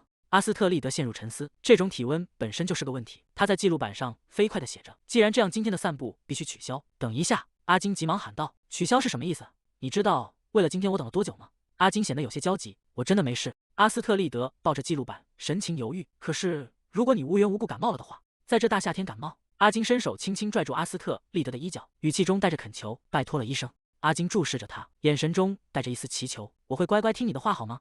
阿斯特利德內心一陣動搖，面對這樣殘忍的阿金，他竟然覺得他有些可愛，這讓他感到既無奈又不知所措。回想起初次見面時的阿金，那時候的他冷漠而疏離，甚至曾冷冰冰地警告他：“如果你也打算干涉我的生活，我會拒絕。”他真的變了很多。阿斯特利德看着眼前的男人，最終還是軟下心來。好吧，只要讓他穿得暖和一點再出門，應該就沒問題了。太好了。阿斯特利德豎起食指抵住嘴唇，但作為交換，你必須毫無怨言地吃完今天早上的所有早餐。原來是這樣，保證嗎？保證。今天的早餐已經準備就緒，餐盤裡擺放着切好的黑麥麵包、2枚煎蛋以及一碗熱氣騰騰的蔬菜湯。除了豐盛的餐點，還有一杯裝滿維生素的果汁。阿斯特利德雙手合十放在胸前，驚訝地看着眼前這一幕。這還是他第一次見到阿金如此安靜地進食。他拿起勺子，一口接一口地喝着湯。過了一會兒，餐盤已經變得空空如也，連果汁也被喝得一滴不剩，全部吃完了。看吧，我遵守了諾言。阿金放下餐巾，輕輕擦拭嘴角。阿斯特利德開心地握緊雙拳，太棒了，我為你感到驕傲。門外傳來一陣有節奏的腳步聲。阿斯特利德轉過頭看向入口處，啊，我想是理查德到了。理查德牽着羅登特走進房間。奧伯特醫生，阿金的情況怎麼樣？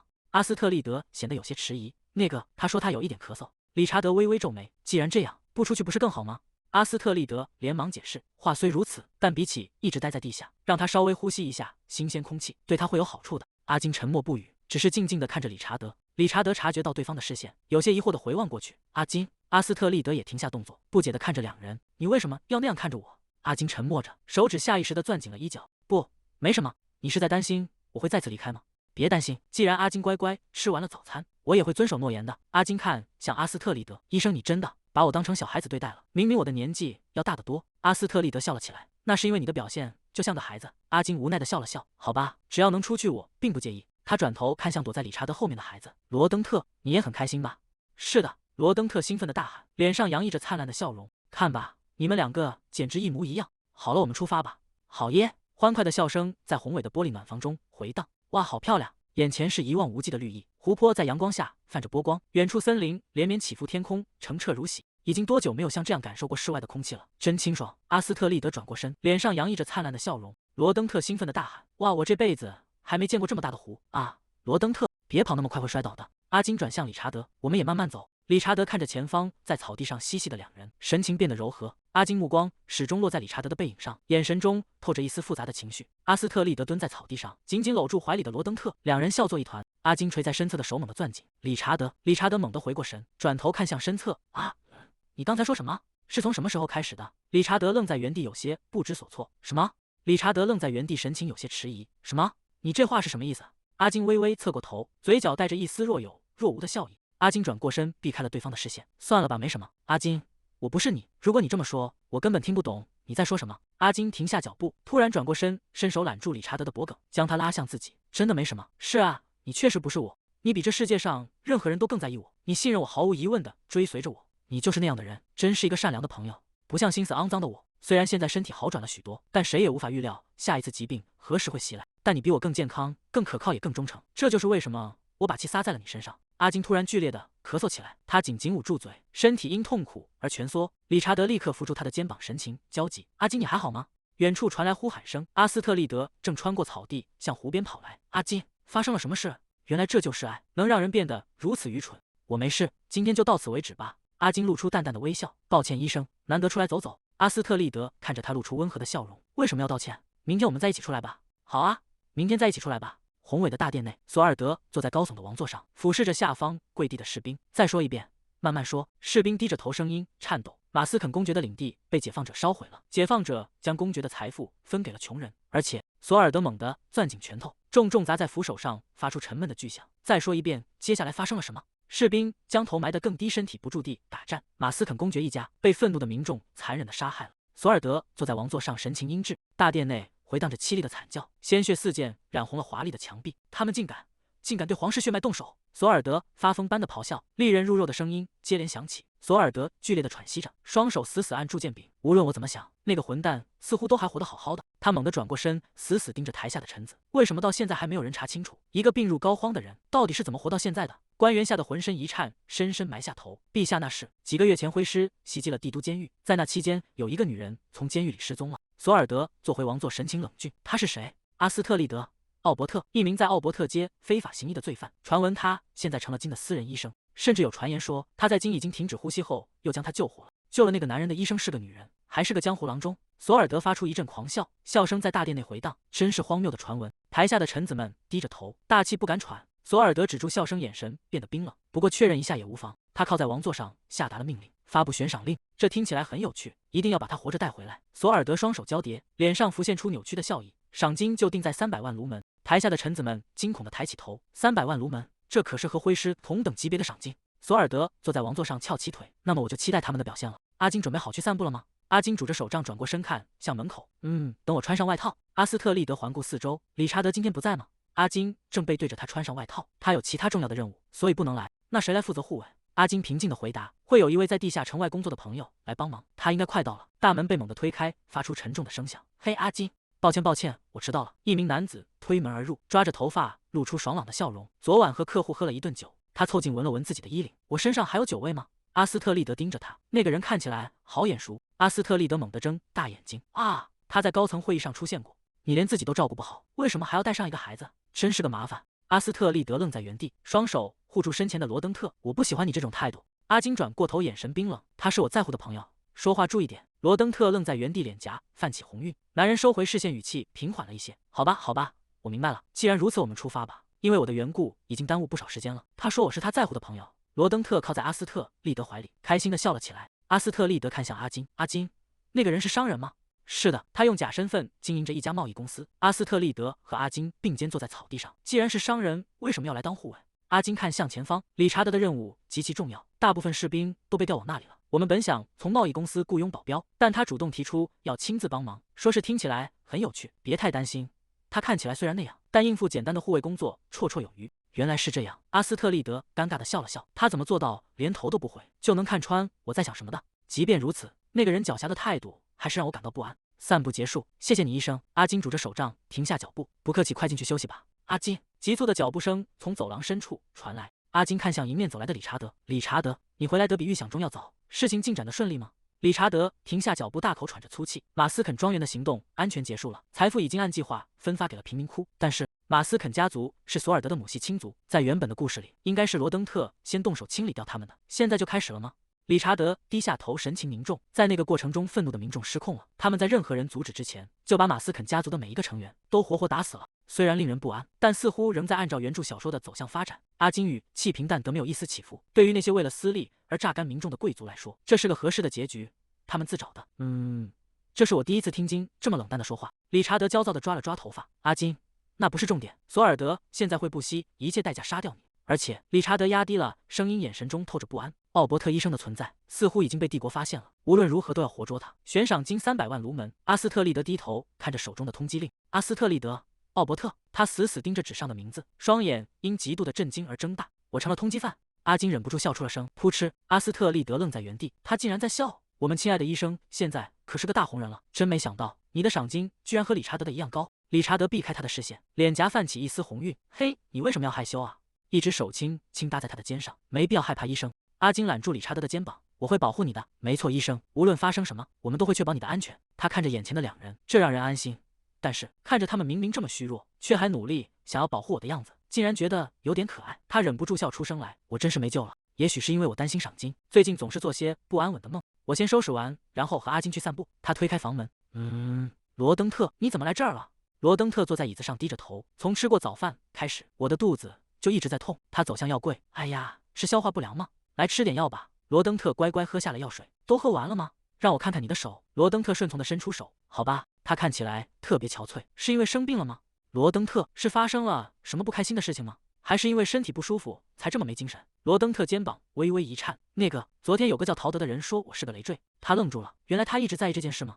首領和醫生都那麼忙，我擔心跟着你們會添麻煩。羅登特低着頭坐在椅子上，聲音越來越小。他聽着這些話，心裡一陣火大。真該死！我當時就該狠狠教訓那個叫陶德的家伙。一想到這孩子一直在看大人的臉色生活，就讓人心疼。羅登特，為什麼要這麼說呢？你應該知道我有多喜歡你，連首領都說過你是非常珍貴的朋友，對吧？我們絕不會覺得這麼珍貴的人是累赘。羅登特抬起頭，眼中閃爍着淚光。珍貴的人，所以不要把那些話放在心上好嗎？羅登特低聲回應。他突然站起身，用力握緊雙拳。醫生，我覺得肚子已經完全不痛了。真的嗎？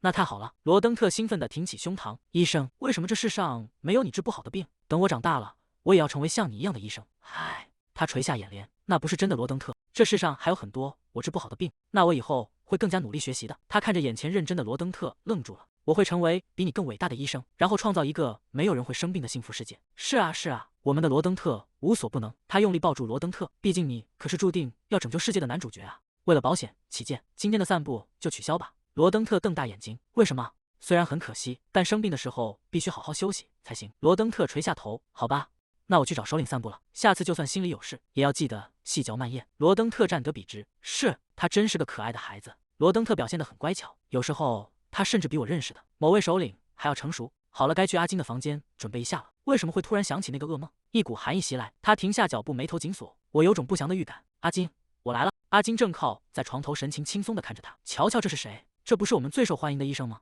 什麼不祥的預感？全都是胡思亂想。他明明還有力氣調侃我。他沒好氣地走上前，咬住體溫計，別廢話了。36.9度，你終於恢復到36度的範圍了。他看着體溫計鬆了一口氣，看來你今天的狀態很不錯。阿金坐在床邊點了點頭，是啊，我今天睡得很好。看吧，我的夢果然只是個愚蠢的夢而已。阿金，你今天看起來精神不錯，對吧？理查德，你也看出來了。理查德點了點頭，是的，你看起來比平時健康多了。阿金沉默着没有回应。然而四周的氛圍顯得異常沉重，是因為天氣的原因嗎？天空漸漸陰沉，湖面泛起細碎的波紋，連鳥鳴聲都消失了。腳步聲在草地上響起。你好，阿金。理查德和阿金猛地轉過身，神情驚愕。原來理查德也在啊！來人的頸部布滿了漆黑的紋路，嘴角帶着一絲笑意。那個紋身！理查德猛地擋在眾人身前，咬牙切齒地盯着前方。是你！阿金的臉色瞬間變得慘白，呼吸变得急促而沉重。好久不見了，已經過去多久了？20年了嗎？女人站在草地上，黑色的長裙在微風中搖曳。黑蜘蛛的首領阿拉克涅，你！阿金的瞳孔剧烈顫抖，冷汗順着臉頰滑落。你為什麼會在這裡？阿金冷靜點，深呼吸。阿斯特利德急忙扶住阿金的肩膀，試圖穩住他搖搖欲墜的身體。他的狀態很不對勁，這看起來像是恐慌發作，就像那天晚上一樣。是因為那個女人嗎？而且我從剛才就注意到了，雖然聽起來很荒謬，但是阿金和那個女人長得實在太像了。阿斯特利德看着眼前的景象，心中滿是驚愕。什麼？難道他們有秘密關係？不，這不可能。理查德舉起手中的槍，雙手顫抖着指向前方。你到底為什麼會在這裡？阿拉克涅神情自若，甚至帶着一絲笑意。金的生日快到了，難道我不被允許祝他生日快樂嗎？理查德，你為什麼這麼緊張？你是害怕我會殺了金，還是別的什麼？理查德緊握着槍，額頭滲出冷汗。你確實是那種會做出這種事的人。阿拉克涅發出一陣笑聲。好吧，如果我說我完全沒那個打算，那一定是在撒謊。但是你知道嗎？看他現在的樣子，就算我不動手，他也很快就會沒命了。金的臉色慘白，呼吸急促。阿斯特利德緊緊抱住他。金，沒事的，我就在這裡陪着你。金緩緩睜開眼睛，看着近在咫尺的阿斯特利德，他沒有說話，輕輕點了點頭。阿金喘着粗氣，神情冷峻地盯着眼前的阿拉克涅。阿拉克涅，別再胡言亂語了，我絕不會為了滿足你的願望，就這麼輕易死掉。阿拉克涅輕笑一聲，舉起手揮了揮。哎呀，真是兇狠吶！我只是來打個招呼而已，看來我該走了。能見到你的臉，真是太好了。我的兒子。阿斯特利德站在街道旁，神情凝滯。我沒聽錯吧？金竟然是阿拉克涅的兒子。等一下，他竟然想殺了自己的親生兒子，甚至還用那種惡毒的話語詛咒他，說他看起來快要死了。難道理查德提到的那些創傷，全都是因為阿拉克涅？到底發生了什麼，才會讓一個人在見到母親時，竟然會引發如此嚴重的恐慌發作？大地突然劇烈震顫，沉悶的轟鳴聲從遠處傳來，碎石從建築邊緣滾落。阿斯特利德驚恐地環顧四周，那是什麼？地震嗎？還是火山爆發？理查德站在一旁，神情平靜地看向遠方。啊，抱歉，我應該提前告訴你的。阿金看向遠處，那是下水道入口被封鎖的聲音。我們必須徹底摧毀所有暴露在外的通道。阿斯特利德愣在原地，神情有些局促。啊，確實，那是暴露在黑蜘蛛面前的通道。他低下頭，雙手緊緊絞在一起。對不起，都是因為我執意要出來散步。阿金看向阿斯特利德，你在說什麼呢，醫生？多虧了你，我現在感覺健康多了。理查德在一旁點頭，沒錯，你是解放者的恩人，所以不要為了這種事感到抱歉，這會讓我感到羞愧的。他伸出手，輕輕拍了拍阿斯特利德的頭。阿斯特利德低下頭，臉頰泛起紅暈。謝謝你。他停頓了一下，抬起頭看向兩人，順便問一下剛才那個人。理查德和阿金同時愣住，神情變得有些不自然。啊！理查德與阿金對視一眼，阿金微微點頭。阿金轉過身看向阿斯特利德，我們先回屋裡再談吧，別用那種眼神看着我。年幼的金蜷縮在角落，雙手緊緊捂住耳朵，別用和你父親一模一樣的眼神看着我。阿拉克涅憤怒地嘶吼着，滾出去！我從小就背負着對生父的怨恨與憎惡長大，儘管我從未見過他，我曾無數次對自己發誓，如果有一天真的遇見那個男人，我一定要當面否定自己的出生。然而還沒等我來得及說出一個字，我第一次見到的父親卻是在那樣的場景下。昏暗的房間裡，幾個黑衣人粗暴地拖拽着一個男人，將他扔在冰冷的地板上。阿拉克涅站在一旁，冷冷地看着这一切，摘掉他的眼罩。男人狼狽地倒在地上，衣衫凌亂。他驚恐地抬起頭，啊，阿拉克涅！阿拉克涅站在陰影中，俯視着地上的男人。好久不見了，伊安·勞倫。男人癱坐在地，身體不住地顫抖。阿拉克涅，求你別這樣，你知道的，我曾經深愛過你。阿拉克涅愣了一瞬，隨即爆發出一陣狂笑。他捂住額頭，笑得身體劇烈顫抖。愛，你竟然說那是愛？你用甜言蜜語戲弄我，然後像垃圾一樣把我丟掉的時候，我才17歲。年幼的金躲在門後的陰影裡，雙臂緊緊環抱着膝蓋，聽着母親歇斯底里的控訴。阿拉克涅的聲音變得低沉而扭曲。你以為逃回你那高貴的貴族家庭，我就找不到你了嗎？看看你現在的樣子，我終於抓到你了。他從腰間抽出一把鋒利的短刀，指尖輕輕撫過冰冷的刀刃，嘴角勾起一抹殘忍的笑意。我积蓄力量，建立軍隊，全都是為了親手殺了你。等我殺了你，我會用這份力量去奪取更偉大的東西。謝謝你給了我動力。阿拉克涅蹲下身，平視着癱倒在地的伊安。從這個意義上來說，我特意安排了一個地方，讓你的兒子來跟你做最後的告別。你不高興嗎？伊安渾身一顫。兒子躲在門後的金猛地縮緊身體，他死死盯着那個被稱為父親的男人。伊安抬起頭看向陰影中的孩子。你！阿拉克涅猛地揮動手中的利刃。再見了，伊安·勞倫。慘叫聲撕裂了寂靜，金猛地縮在牆角，雙手死死捂住嘴巴。但那淒厲的叫喊依然穿透了指縫，濃烈的血腥味在空氣中彌漫開來。金閉上眼睛，身體劇烈顫抖，即便想要逃跑，雙腿也像灌了鉛一樣無法挪動。阿拉克涅的聲音在頭頂響起：“金，怎麼了？你要仔細看着才行。”阿拉克涅從背後緊緊扼住金的下巴，強迫他直視前方倒在血泊中的男人。这個男人就是你的父親。金的瞳孔劇烈顫抖，淚水在眼眶中打轉。父親。阿拉克涅湊近他的耳邊，他有一雙和你一模一樣的眼睛，不是嗎？金的瞳孔劇烈收縮，淚水在眼眶中顫動。阿拉克涅的聲音在他耳邊低語：“那雙讓我無比厭惡的眼睛。”金發出一聲痛苦的嗚咽，身體徹底癱軟在冰冷的地板上，雙腿無力的蹬動。他終於無法承受，張開嘴，發出了絕望的尖叫，聲音在黑暗中回盪，久久不散。從那以後，無論過去多久，見到他時，那種深入骨髓的恐懼始終無法消散。阿金坐在桌邊，雙手死死攥着水杯，指尖因為用力而微微發白。很可悲吧？阿斯特利德猛地伸出手，緊緊握住阿金顫抖的雙手。不，這一點也不可悲。沒有人能在那樣的折磨下保持理智。阿斯特利德緊緊抱住了阿金。謝謝你，金，謝謝你一直堅持到現在，你真的受了很多苦。阿金身體僵硬了一瞬，他睜大眼睛，神情有些恍惚。理查德伸手按住他的肩膀，阿金低下頭，嘴角露出一抹釋然的笑意。房門被推開，理查德走進屋內。理查德，你安全接到醫生了嗎？理查德停下腳步，接到了。他說要在診所處理一些事情。理查德，我一直很感激你。理查德愣了一下，怎麼突然說這個？阿金微微側過頭，神情有些落寞。沒什麼，只是想起了一些往事。從小時候起，你就總是相信我，甚至會為了我而生氣。理查德笑了笑，看到你被打得遍體鱗傷，回到家，誰能不生氣呢？其實我衝動地說，我想離開村子。當時帶路易斯一起來時，甚至當我們建立解放者組織時，你也毫無怨言地聽從我的話，不是嗎？阿金閉上眼睛，我很感激那一點。你明明那麼聰明，卻還是有些事情不明白。阿金愣住了。什麼？理查德抓了抓頭髮。我追隨你，可不僅僅是因為你是我的朋友，是因為你的話語和你的思想描繪出了一個我想追隨的理想。我追隨你是因為我想追隨你，這就是為什麼我們一直在一起。理查德繼續說道，讓我們走到今天的不僅僅是簡單的忠誠。阿金突然輕笑出聲。理查德有些不知所措地看着他。阿金笑得停不下來。你說的對，我以前確實沒意識到這一點。理查德漲紅了臉，大聲抗議。別笑了。阿金漸漸收斂了笑意。理查德，那麼這一次你也能相信並聽從我的話嗎？理查德收起玩笑的神色。什麼事？阿金看着桌上的水杯，陷入了沉思。越是仔細回想，就越覺得有些不對勁。理查德猛地站起身。我告訴過你了，金，我不明白你到底想說什麼。你這樣沒頭沒尾地切斷話題，我根本無法理解。阿金坐在桌邊，手指無意識地敲擊着桌面。我的意思是，那個女人到底是怎麼做到的？她怎麼會知道我那個時間正好在那裡？這難道不奇怪嗎？理查德重新坐回椅子上，手托着下巴，陷入了沉思。這確實很奇怪，她為什麼會出現在那裡？又是怎麼做到的？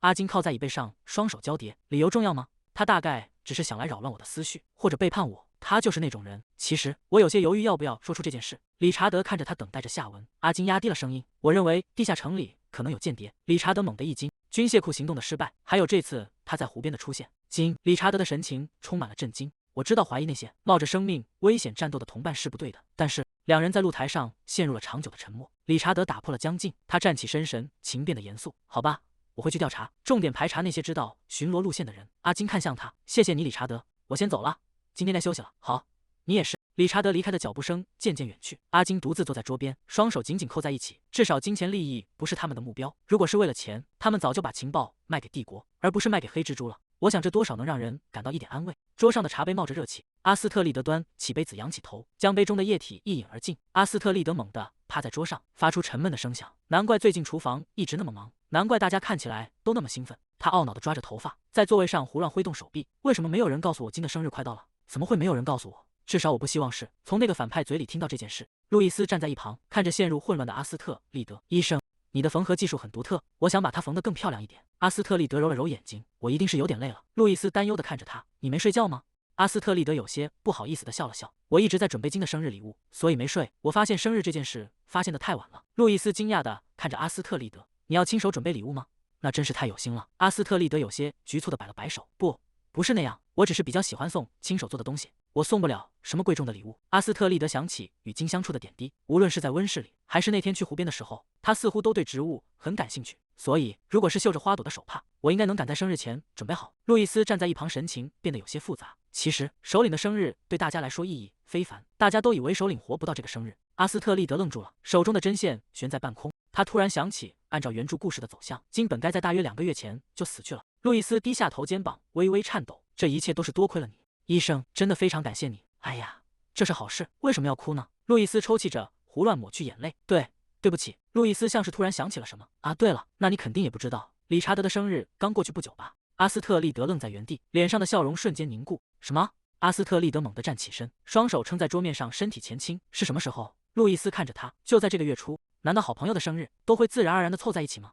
阿斯特利德皺起眉頭，可是為什麼當時那麼安靜？大家現在明明都在為了金的生日宴會忙得不可開交。路易斯有些尷尬地解釋：啊，那是由於理查德討厭別人在他的生日上大張旗鼓。這聽起來確實很像理查德的風格，雖然他嘴上這麼說，但如果真的什麼都不準備，他心裡大概還是會受傷吧。路易斯，你送了什麼生日禮物？我需要一點參考。路易斯顯得興致勃勃，我研發了一種用於實戰的新武器。路易斯滔滔不絕地介紹起來，那是閃光彈，內部裝有光屬性魔石碎片，爆炸時會迸發出強光，讓人暫時失明。阿斯特利德聽得目瞪口呆，這完全參考不了啊！阿斯特利德拖着下巴，生日禮物到底該送什麼才好？清晨的敲門聲響起，阿斯特利德在睡夢中被驚醒，他掀開被子坐起身，揉着惺忪的睡顏走向門口。你是誰？門外傳來輕快的聲音。早安，奧伯特醫生。阿斯特利德打開房門，看到站在門外的格德。格德，這一大早是怎麼了？格德遞上一個盒子，首領送給您的禮物。阿斯特利德愣在原地，看着眼前的禮物，顯得有些意外。阿斯特利德回到房間，將盒子放在床鋪上。金到底會送我什麼禮物？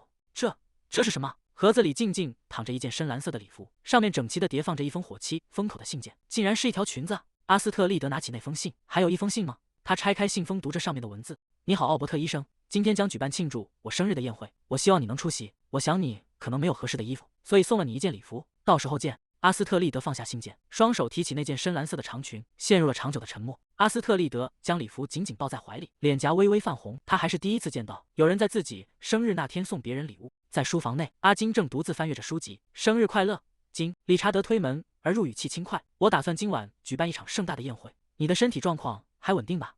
阿金放下手中的眼鏡，當然，大家都在等着，我至少該去打個招呼。說實話，我一直在想，為什麼要特意為我的生日舉辦宴會？理查德雙手叉腰，理直氣壯地反駁。可是當初是你說的，如果這能代替那些從地面上消失的節日，讓大家放鬆享受一下也不錯。阿金低下頭，用手遮住嘴角，輕聲笑了起來。是啊，如果這能成為讓大家放鬆的一天，哪怕只有一次也好。阿斯特利德也會來吧？我給他送了禮物，希望他會喜歡那件裙子。金，你在聽我說話嗎？理查德的聲音打斷了他的幻想。阿金猛地回過神，有些局促地用手撐住臉頰。抱歉，你剛才說什麼？理查德無奈地嘆了口氣。說實話，我首先針對那些知道湖邊散步行程的人進行了調查，但之後並沒有發現任何特別的動向。理查德繼續說道。目前看來似乎沒有人與黑蜘蛛保持聯繫。阿金如釋重負般鬆了口氣。這該算是一件幸事嗎？既然如此，那麼現在是時候由我來布下陷阱了。阿金抬起頭，眼神變得銳利。一個能把叛徒救出來的陷阱。醫生，我們一起去參加宴會吧。路易斯高舉起戴着白手套的手，興奮地歡呼。阿斯特利德已經換上了那件深藍色的露肩禮服，他正撐着桌子站起身。已經到時間了嗎？路易斯，這身衣服真的很適合你。路易斯單手叉腰，有些不好意思地摸了摸後腦勺。真的嗎？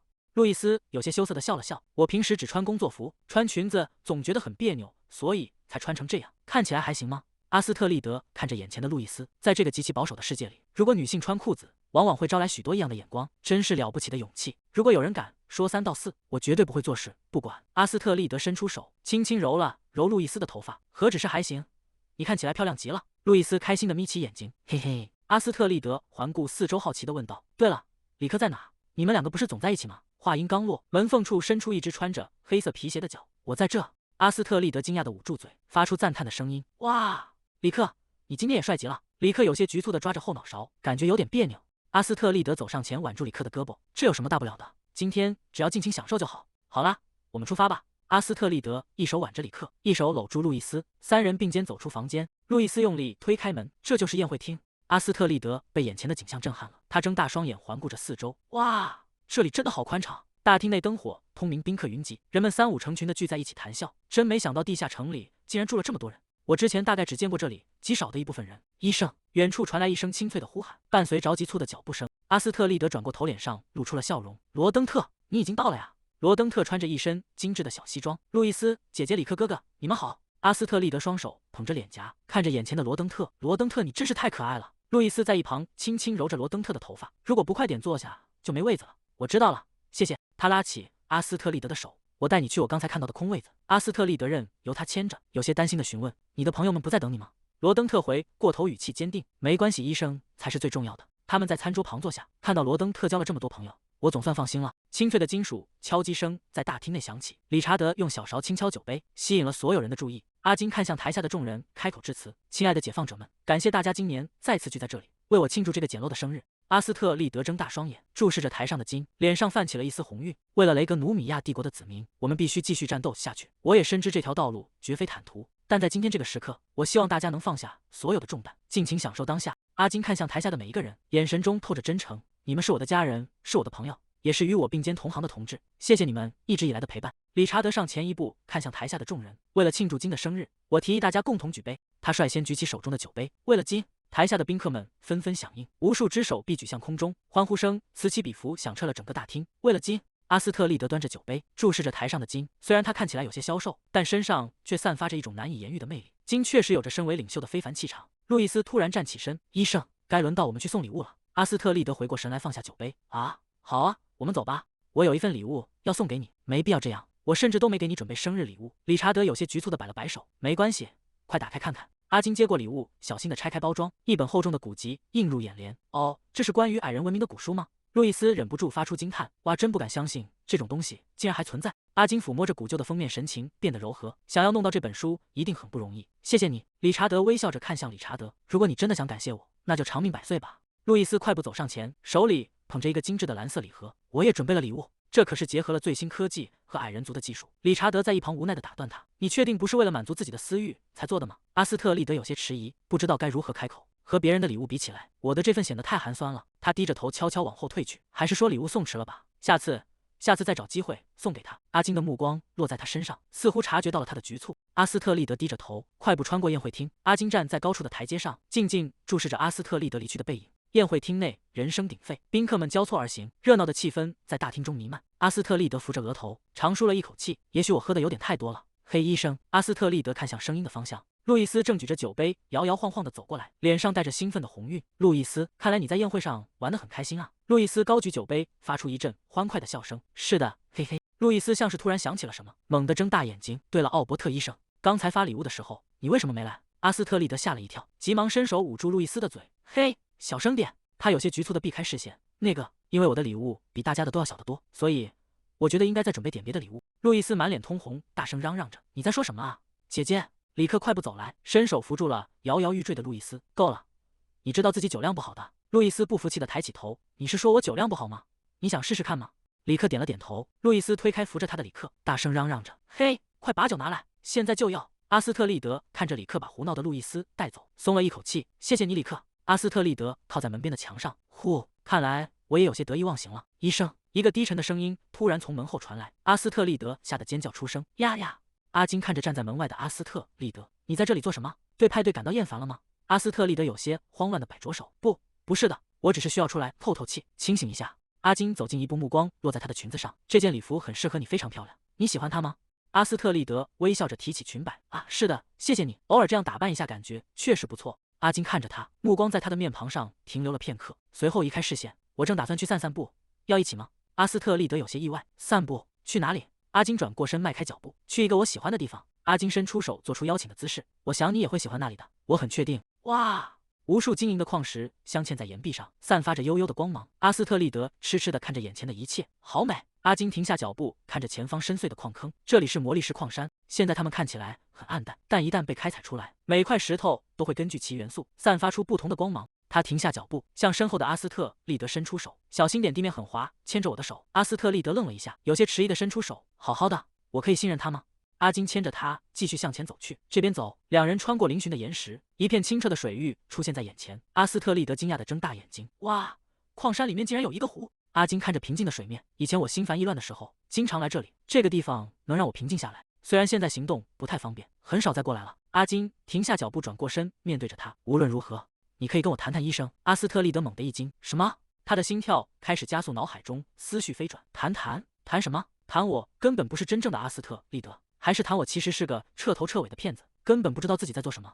阿金注視着他，你在隱瞞什麼對吧？別費心對我撒謊。阿斯特利德僵在原地，你在說什麼啊？阿斯特利德急忙擺手，不，我只是為你帶了點東西。阿金俯下身，拉近了兩人之間的距離。我不擅長等待，醫生，把它交給我。阿斯特利德緊閉雙眼，臉頰長得通紅，原本沒打算現在就給你的。他顫抖着伸出双手，遞出一個包裝精美的紫色小禮盒。好吧，先收下这個，我會盡快再找個更好的禮物送給你。阿金接過禮盒，生日快樂，金。他看着手中的禮物，我可以現在打開它嗎？阿斯特利德緊張地縮起肩膀，用力點了點頭。阿金解開紫色的絲帶，拆開了包裝，裡面是一塊潔白的方巾，上面繡着一株小巧的植物。他看着繡花，低聲呢喃：“薰衣草。”阿金指尖輕觸着手帕上的繡花，為什麼是薰衣草？阿斯特利德低下頭，避開了他的視線。因為我喜歡這種花。阿金愣在原地，陷入了沉默。阿金緊緊握住那塊手帕，我也一樣。他抬起頭看向阿斯特利德，臉上露出了溫柔的笑意。我也很喜歡這種花，醫生。阿斯特利德愣住了，心跳猛然漏了一拍。請問你說什麼？阿金看着他，嘴角微微上揚。我的意思是，我也很喜歡薰衣草，我覺得它味道很好聞，而且花朵也很漂亮。這是你親手繡的嗎？阿斯特利德點點頭，是的。他在心裡暗罵自己膽小鬼，剛才到底在期待他說什麼，又在胡思亂想些什麼。阿金收起手帕，謝謝你，奧伯特醫生。阿斯特利德愣了一下，他有些局促地擺着手，不，真的沒什麼，我做的太匆忙了，以後我會送你一份更好的禮物。阿金輕笑出聲，哈哈，你在說什麼呢，醫生？還有什麼能比用心準備的禮物更好呢？阿斯特利德有些局促，不，我不是那個意思，我是說……阿金握緊了手中的手杖，我從沒想過自己還能活到下一個生日，如果沒有你，這一切都不可能實現。雖然這麼說可能會傷害到理查德和那些關心我的人，但在很久以前，我就已經做好了結束生命的準備。我越是渴望活下去，絕望就變得越深沉。我自己可能曾與死亡擦肩而過，但那太突然，無法抓住。我無法想象一個人要如何背負着這樣的重量生活這麼久，又是如何忍受每一天都被死亡的陰影所籠罩。他竟然承受了這麼多痛苦。阿金停下腳步，轉過身面對着他。但是在遇見你之後，我重新找到了希望。謝謝你願意成為我的醫生。阿斯特利德愣在原地，眼眶微微發熱。也謝謝你，金，謝謝你努力活了下來，謝謝你留在了我們身邊，真的謝謝你。理查德，一個聲音在走廊響起。理查德停下腳步，回頭看向走廊盡頭。阿斯特利德正快步走來。奧伯特醫生早安，有什麼事嗎？阿斯特利德停在他面前，露出微笑，沒什麼特別的事，只是有件東西要給你。他伸出手，將一個繫着絲帶的小禮盒遞到理查德面前，給你，理查德。理查德接過禮盒，低頭看着手中的東西，這是什麼？阿斯特利德有些不好意思地笑了笑，我太晚才知道理查德的生日，所以準備禮物花了不少時間，真的很抱歉送得這麼遲。這是一份生日禮物，雖然不是什麼特別的東西。理查德打開禮盒，裡面是一個獅子造型的小掛件，圓滾滾的獅子正張着嘴，模樣憨態可掬。理查德愣住了，臉頰微微泛起紅暈。他低頭看着手中的掛件，聲音有些局促，謝謝你，我從來沒想過會收到這樣的禮物。阿斯特利德看着他的反應，露出驚訝的神情，他竟然在害羞，這真是出乎意料。他微笑着開口，希望你會喜歡，那我就先走了。理查德突然叫住了他，啊，奧伯特醫生。阿斯特利德停下腳步，怎麼了？理查德低着頭避開了他的視線，有一件事我想向你道歉。道歉？阿斯特利德有些困惑，難道是因為這段時間他一直刻意保持距離的事嗎？理查德繼續說道，醫生，當我們第一次見面的時候，我表現得很無禮，我向你道歉。阿斯特利德吃了一驚，什麼？事到如今才說這些？阿斯特利德急忙擺手，你完全沒必要為了那麼久以前的事感到愧疚。理查德搖了搖頭，不僅是因為我對你這麼好的人做了那種事，更因為我當時還堅持說自己絕不會道歉。這件事一直壓在我的心頭，讓我備受折磨。他眉頭緊鎖，神情顯得十分痛苦，手指不自覺地收緊，用力握住了那個小小的獅子掛件。阿斯特利德看着他，放輕了聲音，理查德，你還記得我當時說了什麼嗎？無論是那時還是現在，我都能理解你，我知道你有多在乎金。阿斯特利德露出溫柔的微笑，其實那時候我也很自私，我甚至想過要一個人逃跑，所以讓我們把那件事忘了吧。理查德愣在原地，臉上的紅暈愈發明顯。你真的是一個非常好的人，醫生，真的太善良了。阿斯特利德來到阿金的房間外，輕輕敲了敲門。阿金，該做晨間檢查了，醫生你來了。阿斯特利德走到他身邊，你今天又在看那本矮人之書嗎？阿金合上書本點了點頭，是的，裡面有很多有趣的內容。阿斯特利德看着桌上的書卷，由衷的感嘆，你能讀懂這種書真是了不起，這可是一本用1000年前就已消失的語言寫成的書，而且最近你好像也沒有再召開高層會議了，是因為工作變輕鬆了嗎？阿金猛地合上手中的書，發出一聲悶響，我本該早點告訴你的。他停頓了一下，目光落在阿斯特利德身上，我有一件事需要你的配合。阿斯特利德抱着記錄板，有些緊張地咽了下口水。是什麼事？阿金坐在書桌前，神情變得嚴肅。目前我的狀態無法正式履行職責，所以我希望你能對我的健康狀況保密。如果可以的話，最好請你一直守在我身邊，讓我看起來像是病得很重的樣子。根據醫療法，不向外透露病人的情況是理所當然的，但你的意思是，為了某些行動需要你必須假裝生病？阿斯特利德恍然大悟，難怪他最近也沒去教導羅登特，原來是和這件事有關。他看向阿金，語氣中帶着一絲急切，請告訴我到底發生了什麼事。阿金靠在椅背上，手指抵着下巴，若有所思地看着他。我想你確實應該知道這件事，那麼今晚檢查的時候我再詳細告訴你，如何？阿斯特利德睜大眼睛，真的嗎？那我下班後先去里克那裡，把他準備好的新藥拿過來。阿金原本從容的神情瞬間凝固。新藥？阿斯特利德雙手叉腰，看着阿金那副抗拒的神情。你又来了，不管你有多討厭，都必須按時吃藥。阿金別過頭去，一臉嫌棄。就算知道那是為了我好，我還是討厭那種苦味。阿斯特利德忍不住笑出聲。別擔心，這次不是給你的藥，是給李克準備的解酒藥。自從宴會結束後，好多人都因為宿醉在受苦呢。他走到門口，回過頭向阿金告別。那我們今晚見，祝你有愉快的一天。醫生。沉重的大門緩緩關上，發出清脆的聲響。阿金獨自坐在房間裡，想起剛才阿斯特利德的樣子，忍不住低聲呢喃：真可愛。到了傍晚，阿斯特利德來到藥劑室。李克，我來了。推開門，他發現路易斯也在房間裡。醫生，你來了。阿斯特利德有些意外，路易斯也在這裡啊？我是來拿之前拜托李克準備的藥。李克一臉憔悴地站在一旁，將藥盒遞了過去。給，這是你要的東西。阿斯特利德接過藥盒，謝謝你。房間裡陷入了一陣詭異的沉默。阿斯特利德看着他們，一臉驚恐地大喊：這是怎麼了？這種氣氛是怎麼回事？你們兩個吵架了嗎？李克顯得有些慌亂，連連擺手解釋：不是那樣的。但是首領的身體狀況惡化了嗎？阿斯特利德腦海中浮現出阿金之前的叮囑：醫生，我也希望你不要向任何人透露我的情況。他愣在原地，一時間不知該如何回應。啊，對不起，我想我不能告訴你。李克和路易斯都露出了極度悲傷的神色。他在心中驚呼：天哪，我該怎麼辦？他們看起來簡直要崩潰了。阿斯特利德神色慌張，那我就先走了，下次見。我必須快點離開這裡，不然我一定會忍不住把真相全說出來的。強烈的負罪感折磨着他，讓他幾乎要發瘋。他快步穿過走廊，瞞着別人也就算了，為什麼連李克和路易斯也要隱瞞？到底有什麼理由非要瞞着他們不可？他猛地推開大門，發出一聲巨響。阿金正坐在桌前寫着什麼，聽到動靜停下筆，轉過頭看向門口。阿斯特利德大步衝進房間，氣喘吁吁地喊道：快點告訴我，到底發生了什麼事？阿金看着他這副急切的模樣，語氣依舊從容。現在來做晚間檢查是不是早了點？阿斯特利德雙手握拳，大聲反駁：早30分鐘也沒關係吧？阿金輕笑出聲反問道：沒關係嗎？他放下筆，端起一杯水遞給阿斯特利德。好了，先喝口水順順氣吧。阿斯特利德接過水杯，氣鼓鼓地盯着阿金，我都快擔心死了，你竟然還笑得出來。阿金笑着擺了擺手，哈哈，抱歉。所以到底發生了什麼事？阿金收敛了笑意，他靠在椅背上，手指輕輕摩挲着下巴，陷入了沉思。該從哪裡開始說起呢？雖然現在還不能告訴你細節，但我的身邊似乎出現了間諜，而且是某個非常親近的人。阿斯特利德驚叫出聲：什麼間諜？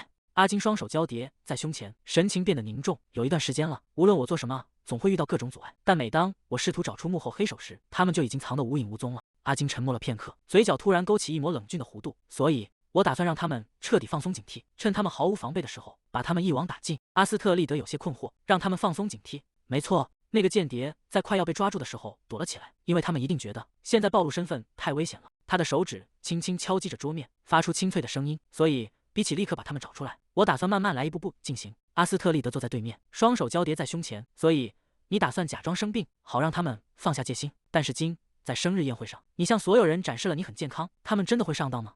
難道他們不會上當嗎？我的過往戰績可是相當輝煌的。阿金露出自信的笑容，阿斯特利德卻一臉驚愕，陷入了沉默。阿金收起笑意，雙手交疊抵住下巴。但我並不打算大張旗鼓地處理這件事，組織的士氣和穩定才是最重要的。阿斯特利德皺起眉頭，如果組織的領導者生病了，那怎麼可能維持穩定？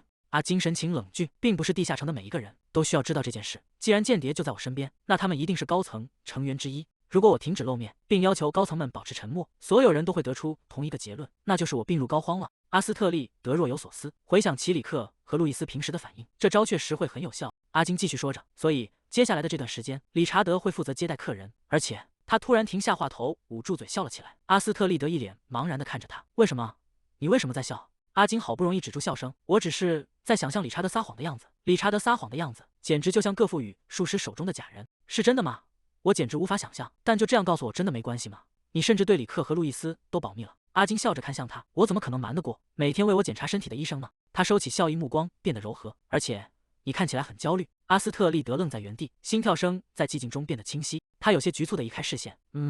確實我之前很擔心。阿金輕笑出聲，打破了微妙的氣氛。哈哈，那你現在放心了吧？他收回手，按在書桌邊緣。為了計劃能順利進行，你能在我身邊多留一段時間嗎？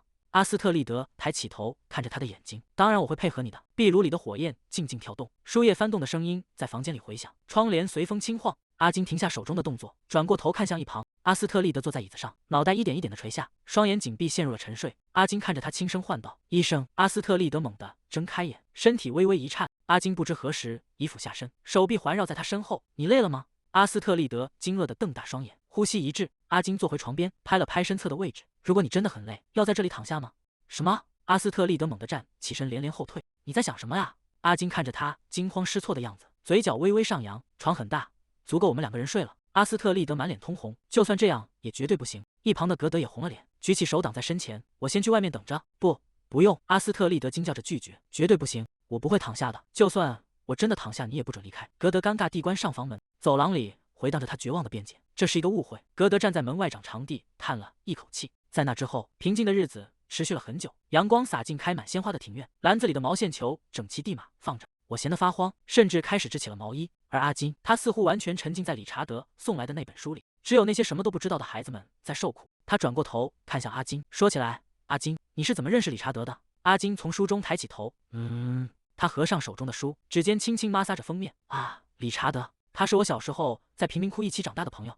我们住的地方以危險著稱，所以我們非常依賴彼此。當理查德的父親成為黑蜘蛛的成員後，我們的關係變得更加緊密。後來，當我經歷了那件可怕的事，徹底封閉自己的時候，理查德一直守在我身邊陪着我，直到有一天，我下定了決心：如果阿拉克涅計劃擴張勢力並吞噬帝國，我想要阻止他。不僅僅是阻止，我想要創造一個所有人都能免於壓迫和恐懼的世界。即便面對這樣一個荒誕的夢想，理查德依然選擇相信我並追隨我。在漫長的尋找中，我們終於發現了這處矮人留下的地下文明。那已經是16年前的事了。阿金微笑着感嘆。阿斯特利德驚訝地睜大眼睛：16年，那真是一段深厚的、令人難以置信的友誼。沉悶的腳步聲突然從走廊傳來，阿金轉過頭看向門口，說：“曹操道，主角來了。”阿斯特利德也順着他的目光看去，大門被猛地撞開，理查德气喘吁吁地衝進房間。